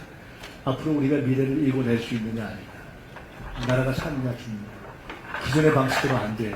이러한 현상에서 정말 대대적인 이러한 대전환을 저는 제가 지켜보면서 정말 이재명 대통령 뽑기 잘 뽑았다 이러면 저렇게 할 것 같지 않습니까?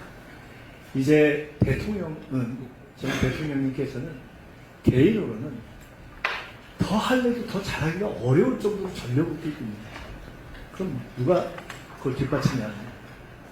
우리가 뒷받침하고 여러분이 뒷받침하고 제가 뒷받침하고 당이 뒷받침해야 합니다. 그것이 첫 번째 제가 말씀드렸던 정치는 그 본질은 리더십입니다. 어려울 때일수록 어려워질지도 모른다고 생각될 때일수록 우리의 리더십을 확고히 하고 대통령의 국정 성공을 위해서 국정을 안정시키기 위해서 대통령 중심의 민주당, 민주세력, 민주정부를 단단하게 만들어내는 일에 우리 모두가 힘을 모으는 것부터 시작해서 여러분 개인이 김대중 대통령의 역사와 노선을 잘 이렇게 반추하고 성찰하고 학습하시면서 학습하는 정치인으로서 잘 성장하시기를 바랍니다. 고맙습니다.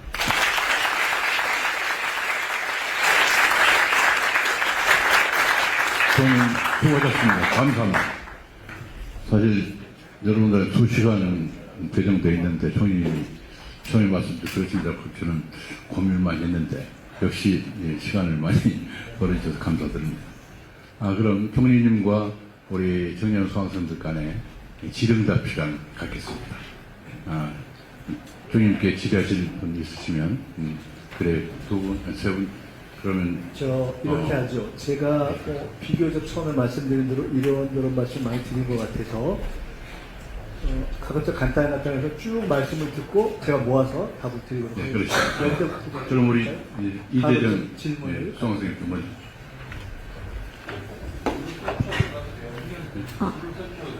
네?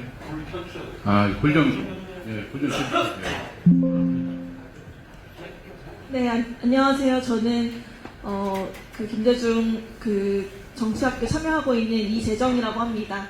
오늘 강의 말씀 너무 잘 들었고요. 특히나 청년들과 소통하는 대화가 통하는 정당을 만들어야 한다는 말씀이 크게 남았습니다.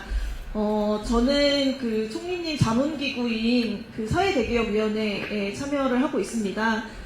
광장에 모이셨던 수많은 시민들께서 다양한 사회대개혁의 요구들을 하셨고, 저는 가장 핵심적으로 이야기 주셨던 사안이 검찰개혁 그리고 사법개혁이었다고 생각합니다.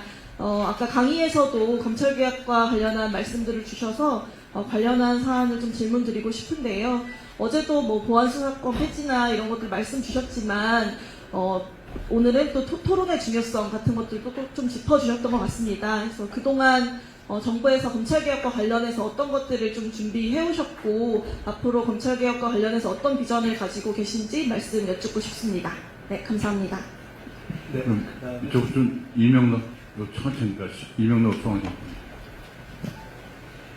네, 총님 반갑습니다. 오늘 이 일정을 기획한 김대중대단 청년위원회 광주지부장이고 지금 임기 4일 남은 광주시의원 이명록입니다. 확실히 기억하고 있습니다. 모두가 아닐 거라고 설마할 때 총리님께서는 비상계엄을 예측을 하셨어요. 그래서 그때 당시에 총선의 기조를 내란 세력을 척결하고 우리 이재명 대표님을 지킬 수 있는 인물들로 라인업을 최적화된 인물들을 세웠다고 생각하는데 오는 총선이 이제 당권을 도전하신 입장에서 오는 총선이 그 공천권을 행사하시게 되는 현실적인 기회라고 생각합니다. 그렇다면 그 총선에서의 인물상은 어떻게 전망하고 계신지 좀 들어보고 싶습니다. 네, 감사합니다.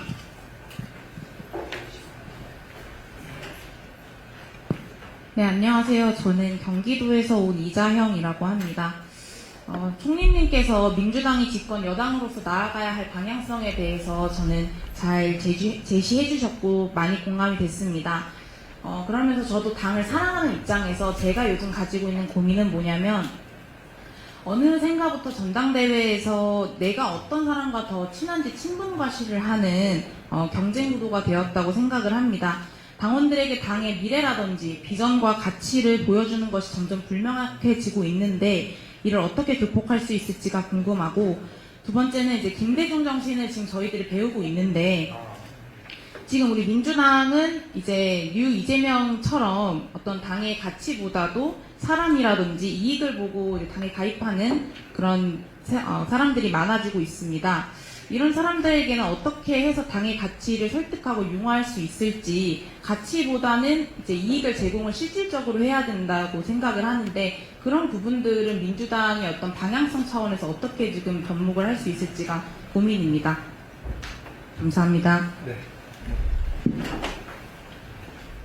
안녕하세요. 저는 중국에서 온 서민선이라고 합니다. 개인적인 바람을 전달을 드리고 싶어서 일어나게 되었는데요. 저희 아버지께서는 공화국도로 오랫동안 지내셨어요. 그래서 이번에 전북에 삼성과 현대와 유수한 기업들이 투자를 하기로 예약을 해놨는데요. 200조 원 이상의 규모를 자랑을 하고 그래서 우리 현대자동차에서 개인적으로 후원을 받고 싶은 어떤 바람들을 전달을 해드리고 싶어요. 그래서 청년들이 이제 현대가 가지고 있는 친환경적인 이 바람과 어떤 변화들을 목표로 해서 자동차 회사이지만 자전거를 타고 전국 일주를 하고 맨 마지막에 정주영 회장님께서 이제 판문점을 통해서 소를 몰고 갔던 그런 혁신적인 아이디어와 프로젝트를 통해서 이제 통일을 좀 전망하고 가까이 다가갈 수 있었던 사례가 되었었던 것 같아요. 그래서 그렇게 통일 전망대까지 가는 그런 행사들을 한번 해보고 싶습니다. 감사합니다.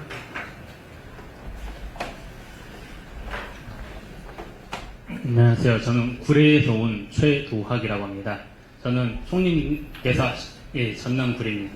총리님께서 하신 말씀 중에 청년들이 미래가 되는 세대라고 하셨는데 앞으로 제가 청년들이 미래가 되는 세상이 만들어지고 싶다면 현재 기성세대들하고의 많은 합의가 필요하다고 생각을 합니다. 그래서 청년들이 앞으로 미래 기성세대들과 함께 성장하면서 나아갈 수 있는 그 기회를 어떻게 만들어 주실 것인지 저는 그게 더 궁금해서 제가 한번 총리님께 여쭤보고 싶습니다.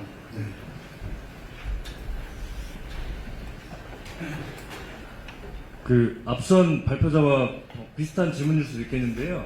총리님께서 말씀하신 민주당의 대변혁은 절실하게 공감하고 있습니다. 제 질문은 이렇습니다.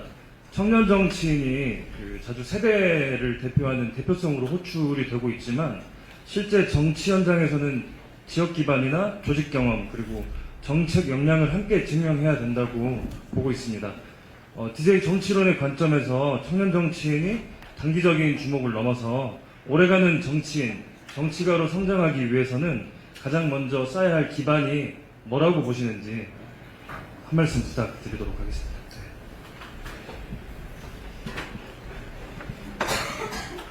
안녕하세요. 송파구에서 온 이하윤이라고 합니다.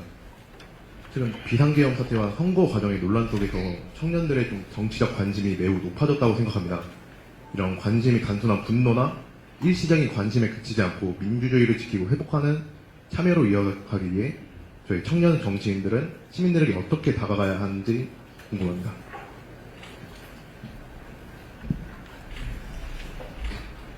예, 안녕하세요. 저 서울 광진구에서 온 21살 황장현이라고 합니다.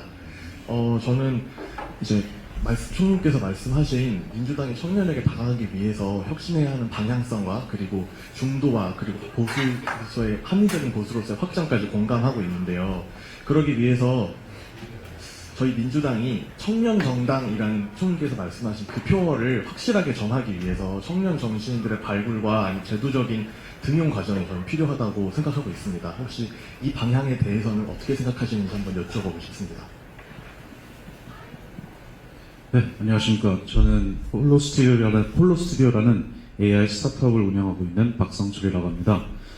저희 회사 같은 경우에는 요즘 문제가 많이 되는 딥페이크를 찾던가 아니면 저희는 또 BTN이라고 해서 바이브 코딩의 2단계, 그러니까 바이브 코딩 같은 경우에는 보통 프로토타입 정도의 AI를 만드는 수준인데 저희는 바이브 트레이닝 모델이라고 해서 AI가 스스로 발전하는 모델, 정말 MVP 단계까지 프롬프트로 만들 수 있는 그런 제품을 만들고 있는데요. 제가 이 말씀을 드린 이유가 한국에 대한 시야를 한번 말씀드리고 싶어서입니다. 해외에서 한국은 보통 트레이닝을 하기 좋은, 시장 조사를 하기 좋은 나라로 보고 있습니다. 한국은 토큰 트레이딩을 하는데 매우 뛰어난 나라고 AI를 습득하고 이용하는 데는 매우 발빠른 나라지만 제대로 된 AI를 만드는 나라는 아니다라고 이제 많이 평가를 받고 있거든요, 해외에서. 그러다 보니까 많은 해외 기업들이 시장 조사 겸 테스트할 겸 한국에 들어오는 경우는 많지만 머무는 경우는 많이 없는 것 같습니다. 제가 이제 김대중 대통령님을 존경했던 이유 중 하나가 IMF라는 위기 속에서 기술 그리고 뭐 벤처, 문화사업 이런 것에 많이 집중을 하셨고 초고속 인터넷망도 설치를 하시면서 어떻게 보면 지금 대한민국이 IT 국가라는 이제 타이틀을 얻을 수 있게 많은 기초를 받쳐주셨다고 생각을 하는데 이제 요즘은 AI 시대지 않습니까? 근데 AI로 강한 국가로는 이제 인지가 되지 않는 상태인 것 같습니다. 그래서 정부로서 물론 뭐 GPT를 만들겠다, KGPT를 만들겠다 하셔서 5강 구조에서 3강 구조까지 SKLG, 그다음 업스테이지 이렇게 그러한 투자도 진행을 하긴 했지만 현재의 미국의 오픈 AI나 엔트로픽, 구글 제미나이보다는 훨씬 약한데 어떻게 하면 다시 한국이 아니면 어떻게 하면 한국 자체가 AI 강국이 될 수 있는지 여쭤보고 싶습니다. 감사합니다.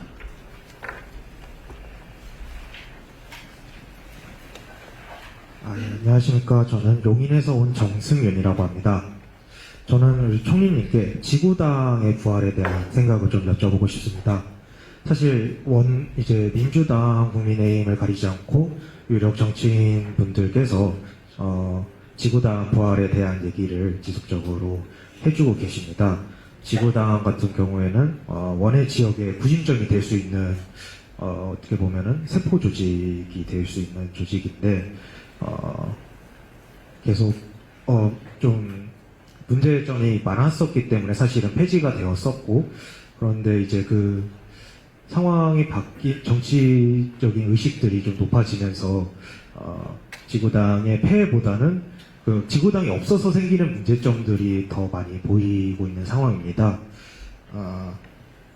최근에 이제 선거법이 개정이 되면서 지역위원회 사무실의 형태로 부활이 되긴 했지만은 후원의 설립은 여전히 불가능해가지고 좀 제약이 많이 크지 않습니까? 혹시 이제 지구당과 지역위원회를 모두 경험해보신 총리님의 입장에서 지구당의 부활에 대한 생각이 어떠신지 좀 여쭤보고 싶습니다.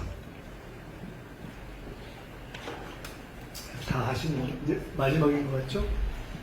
한 분만 더 하면 될 것 같아요. 네. 이렇게 하시죠. 네, 안녕하십니까. 강동에서 온 김현우입니다. 국민주권 시대와 우리가 앞에 두고 있는 여러 가지 미션들 앞에 두고 청년으로서 이런 고민들을 하였습니다.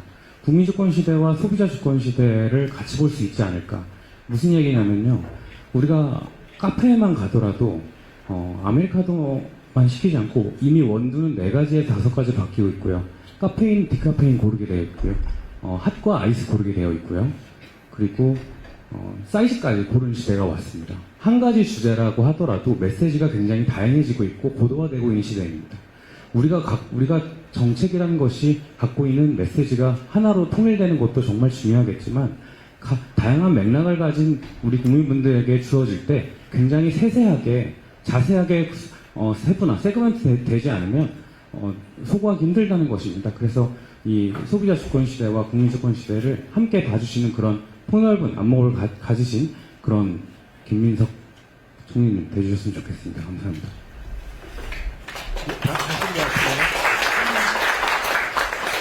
일단 지금 한 10몇 분이 말씀하셨는데 이것에 대해서 제가 다 답을 다 아주 뭐 끝내주게 잘할 수 있을 거라고 생각해서 질문하신 건 아니죠?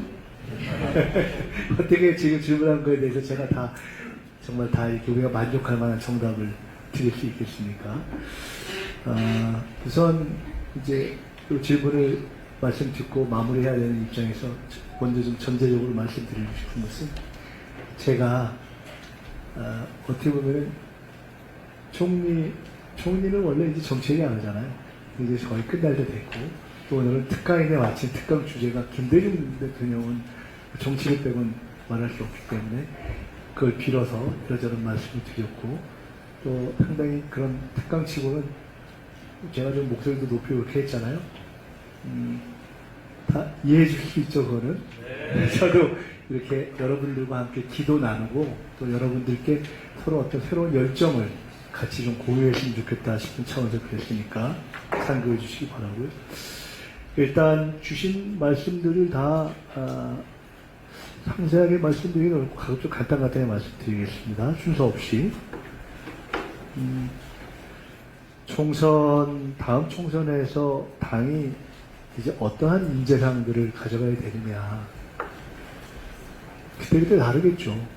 우리가 해방 이후에 어떤 때는 독립투사들이 주로 정치를 하던 때가 있었고, 또 어떤 때는 군인들이 정치를 하던 때가 있었고, 관료들이 주류였던 때가 있었고, 운동했던 사람들이 주류였던 때가 있었고. 이제 외국의 경우를 보면은 그런 특정한 역사적 어떤 시기에 주로 정치권에 배출되는 사람들이 있는 경우가 아니면 통상적으로는 이런 선진 자본주의 국가랄까 현대 국가에서는 그런 특정한 그룹이 진출하는 것이 아니면 많이 되는 경우가 어떤 거냐.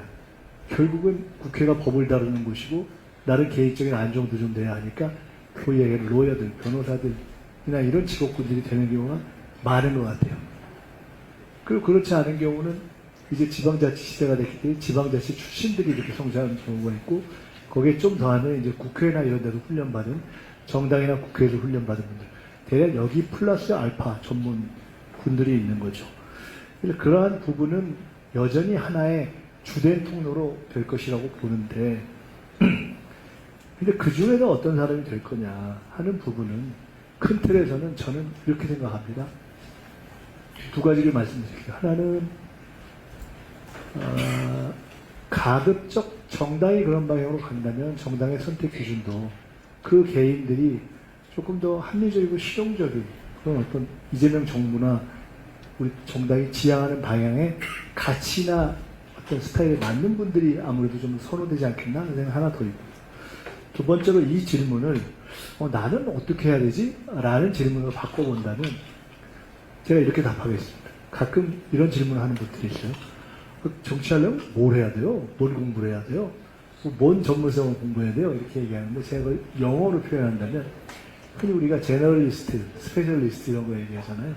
저는 이렇게 생각해요. 정치는 기본적으로 제너럴리스트 with one or two specialties. 그런 사람이 하는 것이 바람직하다. 정치하는 사람이 딱 한 가지 전문성만 갖고 막 그것만 하면 이게 종합 판단을 하는 거죠. 상식 갖고 하는 거죠. 상식인데 너무 그냥 뻔한 상식 공자 말씀만 하는 것보다는 한두 개 정도는 자기의 전문 분야를 좀 키우되 기본적으로는 좀 균형 감각을 가지는 그런 것이 좋지 않겠는가. 그리고 그 균형 감각에는 이 시대가 요구하는 실용성 이런 걸 담겨 있으면 좋지 않냐는 생각이 듭니다. 이게 이제 아까 저도 말씀드렸고 저도 전적으로 공감하는데 사실 친모 또는 친분을 갖고 하는 거 이건 낡은 시대의 산물이죠. 그리고 저는 우리 국민이나 당원들의 수준이 판단 기준이 이미 이걸 넘어서고 있다고 생각합니다. 저 사람이 어디랑 가까우니까 찍어준다? 저는 그렇게 안 보거든요. 결국은 국민들이 크게 봐서 지금 국가나 정부나 당이 필요한 방향이 뭔데 거기에 저 사람이 제일 부합하는가 아니냐를 보고 결국은 좀 판단할 거라고 봅니다. 주야장창 나는 누구랑 친해요 해봤자 난 옛날에 누구랑 친했어요. 나는 내일에 누구랑 친했어요. 그게 무슨 의미가 있겠어요. 저는 그런 거는 약간의 의미는 있겠지만 주권자들을 좀 너무 띄엄띄엄 보는 거다. 이렇게 생각합니다.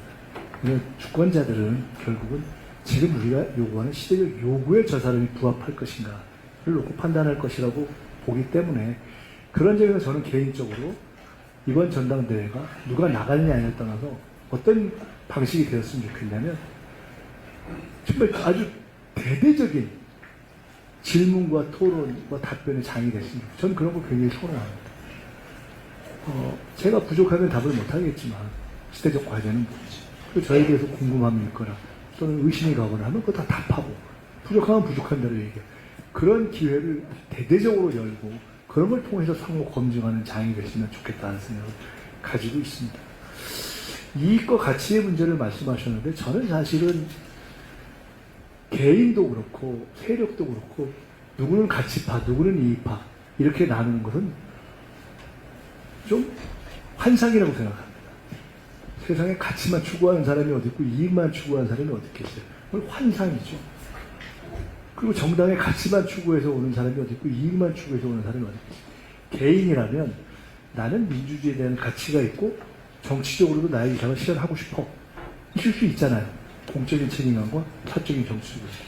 집단적이라면 나는 민주적인 세상을 보고 싶어. 그러면 나는 한 시민으로서 가급적 세금은 이 정도 되고 복지는 이 정도 되는 그런 걸 추진해주는 정당을 지지하고 싶어. 그게 가치와 이익이 다 모두에게 있는 거죠. 개인이든 집단이든. 그걸 딱 나눠가지고 얘는 가치, 얘는 이익. 그건 환상이죠. 그건 너무 좀 억지 구분이라고 생각하기 때문에 그런 것들을 다 골고루 개인이든 집단이든 가치와 이익을 골고루 실현할 수 있도록 노력해가는 것, 이것이 바람직하다 이렇게 생각을 합니다. 아까 현대 말씀하셨는데 그에 대한 답변을 제가 하기가 적절한 것 같지는 않은데 다만 말씀하시니까 제가 이번에 전북 새만금에 이제 현대차가 투자를 하잖아요. 그것과 관련해서 새만금 전북 대도약 TF라는 것을 총리실에서 만들어서 서너 번 회의를 집중적으로 해서 아마 정부와 대기업이 대기업 투자와 관련해서 정부의 관련 부처 전체를 모아서 집중 토론을 계속해서 문제를 해결한 케이스는 거의 유일한 케이스에 해당한다 그러더라고요. 지금까지 앞으로 많을 텐데 일종의 모델을 만들었는데 제가 이제 그거를 이쪽에 주도를 좀 해서 끌고 왔는데 그 과정에서 현대차가 전북에 투자해서 생기는 여러 가지 문제들을 비교적 빠른 시간 내에 해결했어요. 그래서 저는 그것도 하나의 모델이고 앞으로 뭐 광주 전남에 또 다른 기업이 하는 또 모델이고 충청도 마찬가지고 그렇게 하면서 기업들이 지금 정부가 과거와 뭐가 다르냐. 이 정부는 대통령은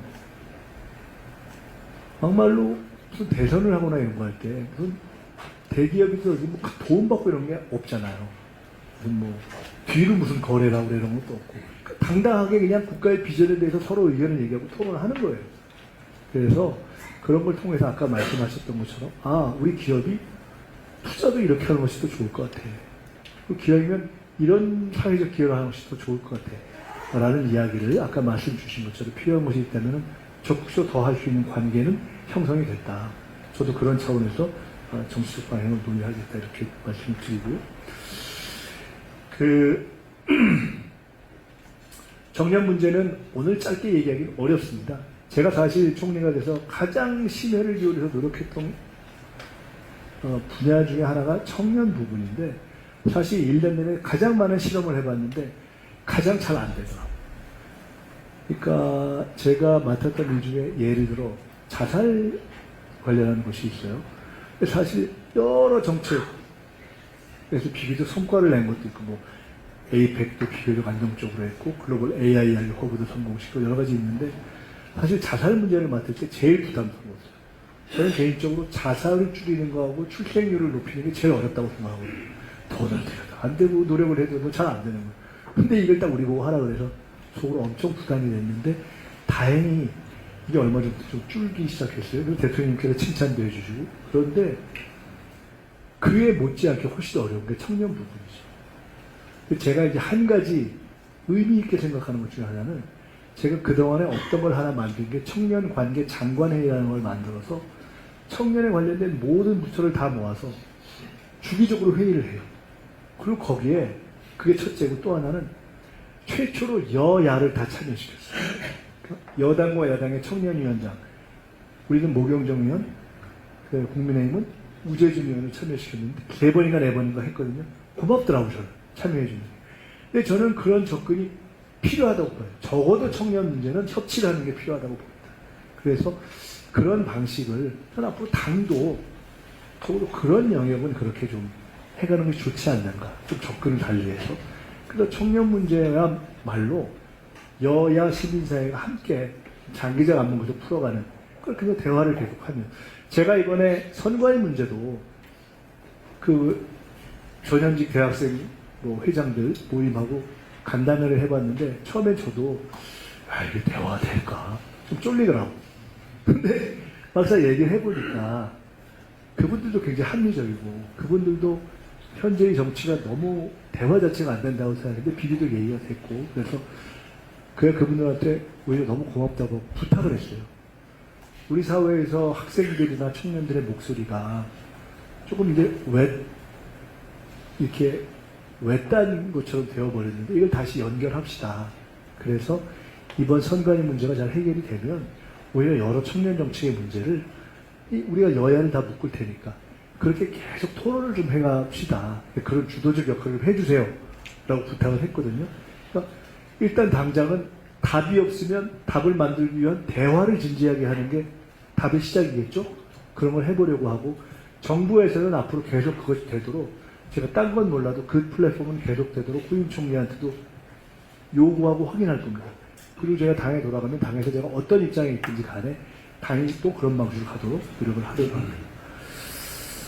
청년 정치인들과 관련한 거는 어떻게 하면 성장할 것인가에 대해서 길게 말씀드리긴 그러니까 그냥 간단하게 하나만 말씀드리면, 저는 결국 정당이 얼마나 선지가 됐는가라는 그 증표는 청년 당원 또는 청년 정치 지망생들에게 어떻게 징검다리를 체계적이고 세분화시켜서 놓아주느냐가 저는 선지만의 척도라고 보는 사람입니다, 개인적으로.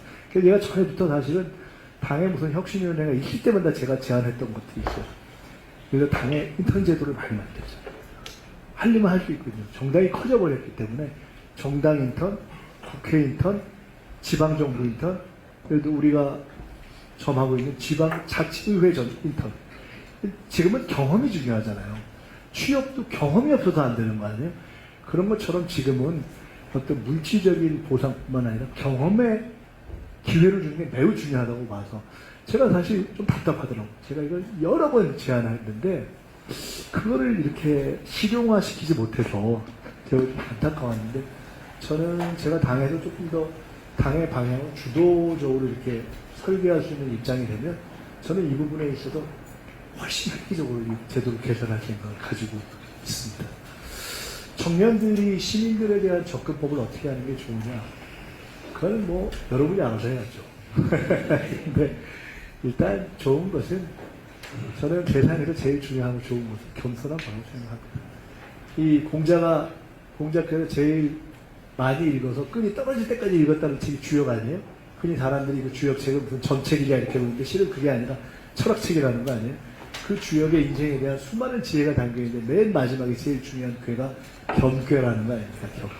겸손한 게 최상이다. 그래서 하여간 겸손하게 이스라엘, 유대의 무슨 지혜 책이 그런 게 있다는 거 아닙니까? 그래서 길을 걸으면서 겸손하면 지혜를 죽는다고 겸손하게 하는 것이 제일 중요한 거라고 생각합니다. 그 청년들과 관련해서 한 가지 드리고 싶은 것은 저는 그런 실험을 좀 해봤는데 제가 실험하는 걸 좋아하거든요. 지난번 대선인가 우리가 대선을 할 때 서울 홍대 입구 근처에 청년들 독자 사무실 캠프를 한번 냈던 적이 있어요. 그 제가 사실 하자고 했거든요.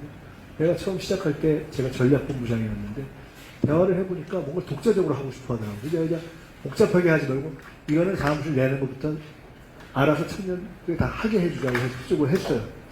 저는 그런 게 중요하다고 생각해요. 제가 크게는 못하는데 저희 지역위원회에서도 청년위원회에 해당하는 부분은 얼마가 됐든지 하다못해 현수막 붙이는 거라도 그냥 딱 잘라서 예산 주고 알아서 문구든 뭐든 마음대로 한번 해보세요. 이렇게 하거든요. 근데 이거 잘 안 되더라고요. 저는 사실은 그런 걸 해보고 싶어요. 하면 결국 그런 자율적 결정권이 중요하다고 생각합니다. 크든 작든 그렇게 하면서 이렇게 역량을 축적해 가는 거죠. 그런 것을 하는 게 아까 제가 기회의 제공과 자율적 결정의 기회를 높여가는 것이 중요하다라고 생각합니다.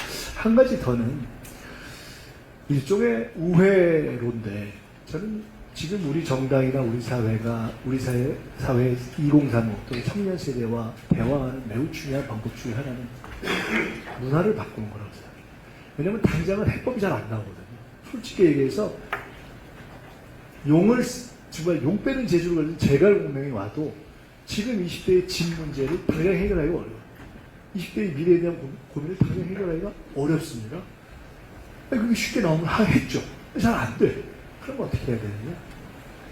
일단 우리가 그래도 공감대를 가질 수 있는 영역이 저는 문화의 영역이라고 봐요. 세대를 불문하고 비교적 문화적인 접근에도 훨씬 더 접근법이 넓어진다고 생각합니다. 그래서 그래도 제가 저는 그런 걸 하고 싶어요. 앞으로는 민주당이 하다못해 무슨 시도당 대회를 하든 무슨 행사를 하면 좀 행사 하나도 문화적으로 바뀌어야 된다. 너무 고리타분하다. 당도 그런데 돈을 좀 써야 되고 그래서 우리 내부에서 볼 때나 외부에서 볼 때나 DJ의 매우 중요한 이 장점 중에 하나가 문화적 풍모가 있습니다. 문화적 풍모가 있는 정치라는 건 매우 중요하거든요. 그래서 저는 여러분이 이제 문화의 시대이기 때문에 문화적 풍모를 저희 같은 사람들은 한계가 있어요. 이미. 근데 지금 세대가 낮아질수록 훨씬 여러분들은 문화적 향유의 기회, 문화적 자질을 높였을 가능성의 기회가 높지 않습니까? 저는 그런 것들 좀 넓히시고 그래서 유권자들과 시민들과 국민들과 문화적인 어떤 풍모를 훨씬 넓게 하면서 대화하시는 훈련을 많이 하셨으면 좋겠고 당도 저 사람이 너무 구리다 이런 소리 좀 안 듣게 그렇게 바꾸는 노력 저는 앞으로 정당 자체의 문화를 혁신하는 걸 좀 연구해야 된다. 돈도 드리고 TF도 만들고 해서 행사부터 뭐까지 하나 좀 바꿔야 된다. 그래서 그렇게 생각을 저는 합니다. AI와 관련해서는 우리가 GPU 26만 장을 확보한 걸 포함해서 AI 3강을 지향하고 그 중에서도 우리가 잘하는 거는 피지컬 AI는 할 수 있으면 1강으로 가자 이렇게 노력을 하고 있어요. 근데 실제 AI와 관련된 실제 실력이 그 정도 되냐? 아직은 아니지만 가능성이 있죠. 그리고 AI와 관련해서 제가 그리고 나름 노력해서 성과를 낸 거 하나는 소위 최근에 관심 있는 글로벌 AI 허브입니다. 그거는 직접 제가 뛰어서 유엔 사무총장도 만나고 유엔 기구들도 만나고서 다 설득해서 안 될 뻔하거나 또는 이렇게 속도가 빨리 나기 어려웠던 걸 땡겼으니까 그건 제가 일정한 자부심을 가지고 있고 그것이 보니까 국제사회에서 한국이 AI의 어떤 규준, 질서, 윤리 이런 걸 만들어내고 국제적 협업의 틀을 만들어내는데 주도적이네. 근데 그렇지 미국이나 중국 이렇게 센 나라들이 하면 우리가 조금 찜찜한데 한국 괜찮지? 같이 해볼까? 이런 게 좀 만들어진 거거든요. 이건 우리가 만들어낸 하나의 가능성이다 라고 생각을 합니다. 그런 부분들이 한편은 실제 기술, 테크놀로지의 성장뿐만 아니라 그런 국제적 협력의 틀을 만들어내는 것도 상호 작용을 할 것이다 이렇게 봅니다. 지구단은 모든 제도가 그렇듯이 좋은 점도 있고 안 좋은 점도 있을 거예요. 국민들이 걱정하는 저것도 돈 막 쓰는 정치 되는 거 아니야? 이게 부작용이 있을 거고 또 한편으로는 아니 제도의 틀 자체가 없어서 너무 이게 지역 정치가 안정이 안 되니까 그와 관련해서는 저는 현 시점에서는 어쨌든 제도를 안정화하는 지구당 부활이 이미 상당 정도 공감대가 있으면 가는 게 좋고 그 선에서 과도하게 돈이 많이 든다든가 이런 것들을 최소화하면서 조금씩 더 실제로 하는 노력을 해가는 게 좋다고 봅니다. 국민주권을 소비자 주권의 관점에서 이렇게 해석하고 받아들일 수 있는 그런 정치인이 되셨으면 좋겠다고 저한테 말씀하셨는데 너무 어려운 철학적 얘기여가지고 제가 야 이거 내가 금방 이해할 수 있나 싶긴 한데 저도 생각을 좀 더 해보고 근데 결국은 정치도 큰 틀에서 보면 이제는 마치 국민들이 이제 여러 가지를 주권적으로 소비하는 것처럼 그런 냉정한 어떤 품평의 대상이 되는 거 아니겠어요?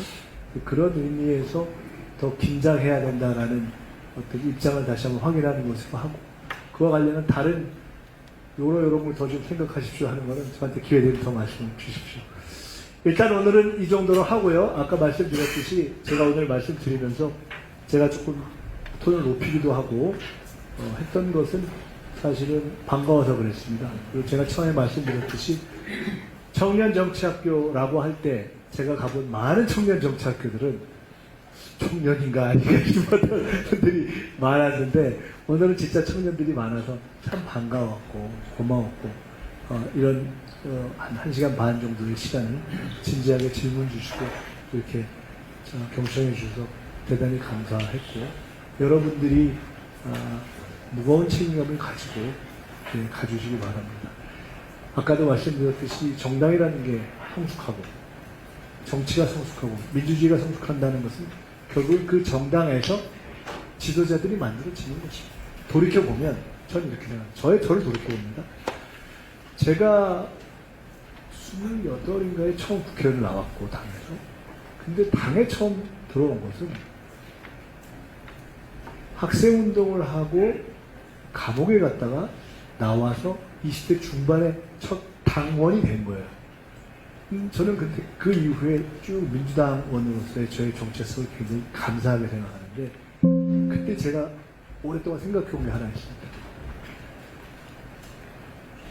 좀 진보적인 사고를 하고 또는 저처럼 학생운동을 했던 사람들은 그때 그 시절에 당원하기를 좀 우습게 보는 경우가 있었어요. 아유 뭐하는 사람들이 당원을 해 그런 게 있었어요. 근데 저는 해보니까 당원이 귀하더라고요. 그리고 당원이라는 그야말로 당원 이어주는 것 하나만으로 너무나 감사하게 집회에 나가주는 것 당원 이어주는 것 김대중을 지지해주는 것 버텨주는 것만으로 그분들이 하는 걸 최대한 다했던 그분들이 민주주의를 지켜낸 거예요. 그래서 저는 정말 그 당원들 앞에서의 우리가 얼마나 겸손해야 되는가 하는 것을 생각했습니다. 그게 당원을 오래 한 제가 가지고 있는 어떤 배움이라면 배움이죠. 그게 정말 중요한 거예요. 근데 저 같은 때에는 학생운동을 하고 학생회장을 했던 이런 사람들이 많이 그 후에 이제 정치에 진출하고 리더가 된 거잖아요. 근데 이제 세월이 바뀌었고 이제는 꼭 젊은 사람들 중에 학생운동을 했거나 학생회장을 했던 사람들이 정치를 하고 앞으로 리더가 되는 건 아니잖아요. 청년 정치인으로 들어와서 그 훈련을 잘 받고 경우에 따라서는 지방 정치를 뚫거나 경우에 따라서는 국회를 뚫고 그런 사람들 중에 성장하는 사람이 나오는 거예요. 이번에도 제가 이렇게 보니까 몇 해 전에 갔을 때 이렇게 봤는데 그 지역에서 뭐 이것도 하고 저것도 분들 중에 지방 쉽진 않지만 뚫어서 지방의회에 진출한 분들이 제법 있더라고요. 유럽의 수상이 됐던 브란트 같은 것들, 이스라엘의 수상이 됐던 어떤 분들, 이렇게 그야말로 완전히 청년 정치인으로 시작해서 수십 년의 과정을 거쳐서 나중에는 정당의 최고 지도석에 형성하는 그러한 정당들의 역사가 있고 저는 우리나라도 우리 민주당도 쉽진 않지만 시간은 걸리지만 결국은 그 방향으로 가고 있다고 봅니다. 저희 같은 사람들의 숙제는 뭐냐? 대통령이 봐도 가끔 그 얘기합니다. 저희 같은 사람들의 숙제는 이제 바로 저희들이 성장했던 그러한 징검다리를 요 시대에 맞게 설계하고 만들어서 여러분께 드리는 겁니다. 그게 저의 숙제라고 생각하고 있습니다. 제가 혹시 다음 당의 어떤 일정한 시기, 다음 당의 일정한 선거에 대해서 좀 더 생각하고 설계할 수 있는 그런 기회가 주어진다면 제 고민에 굉장히 많은 부분, 그걸 어떻게 설계하지? 당장 다음이 아니라 좀 더 길게 하는 부분으로 갈 것입니다. 그리고 저는 그런 걸 설계하고 고민하는데 진심이 상합니다. 여러분과 함께 그런 여러 가지를 계속해서 논의하게 될 수 있기를 바랍니다. 고맙습니다. 네, 총리님 수고하셨습니다. 총리님 잠깐 좀 한 톤 좀 돌리시고요. 오늘 열강의 총리님께 다시 한번 박수.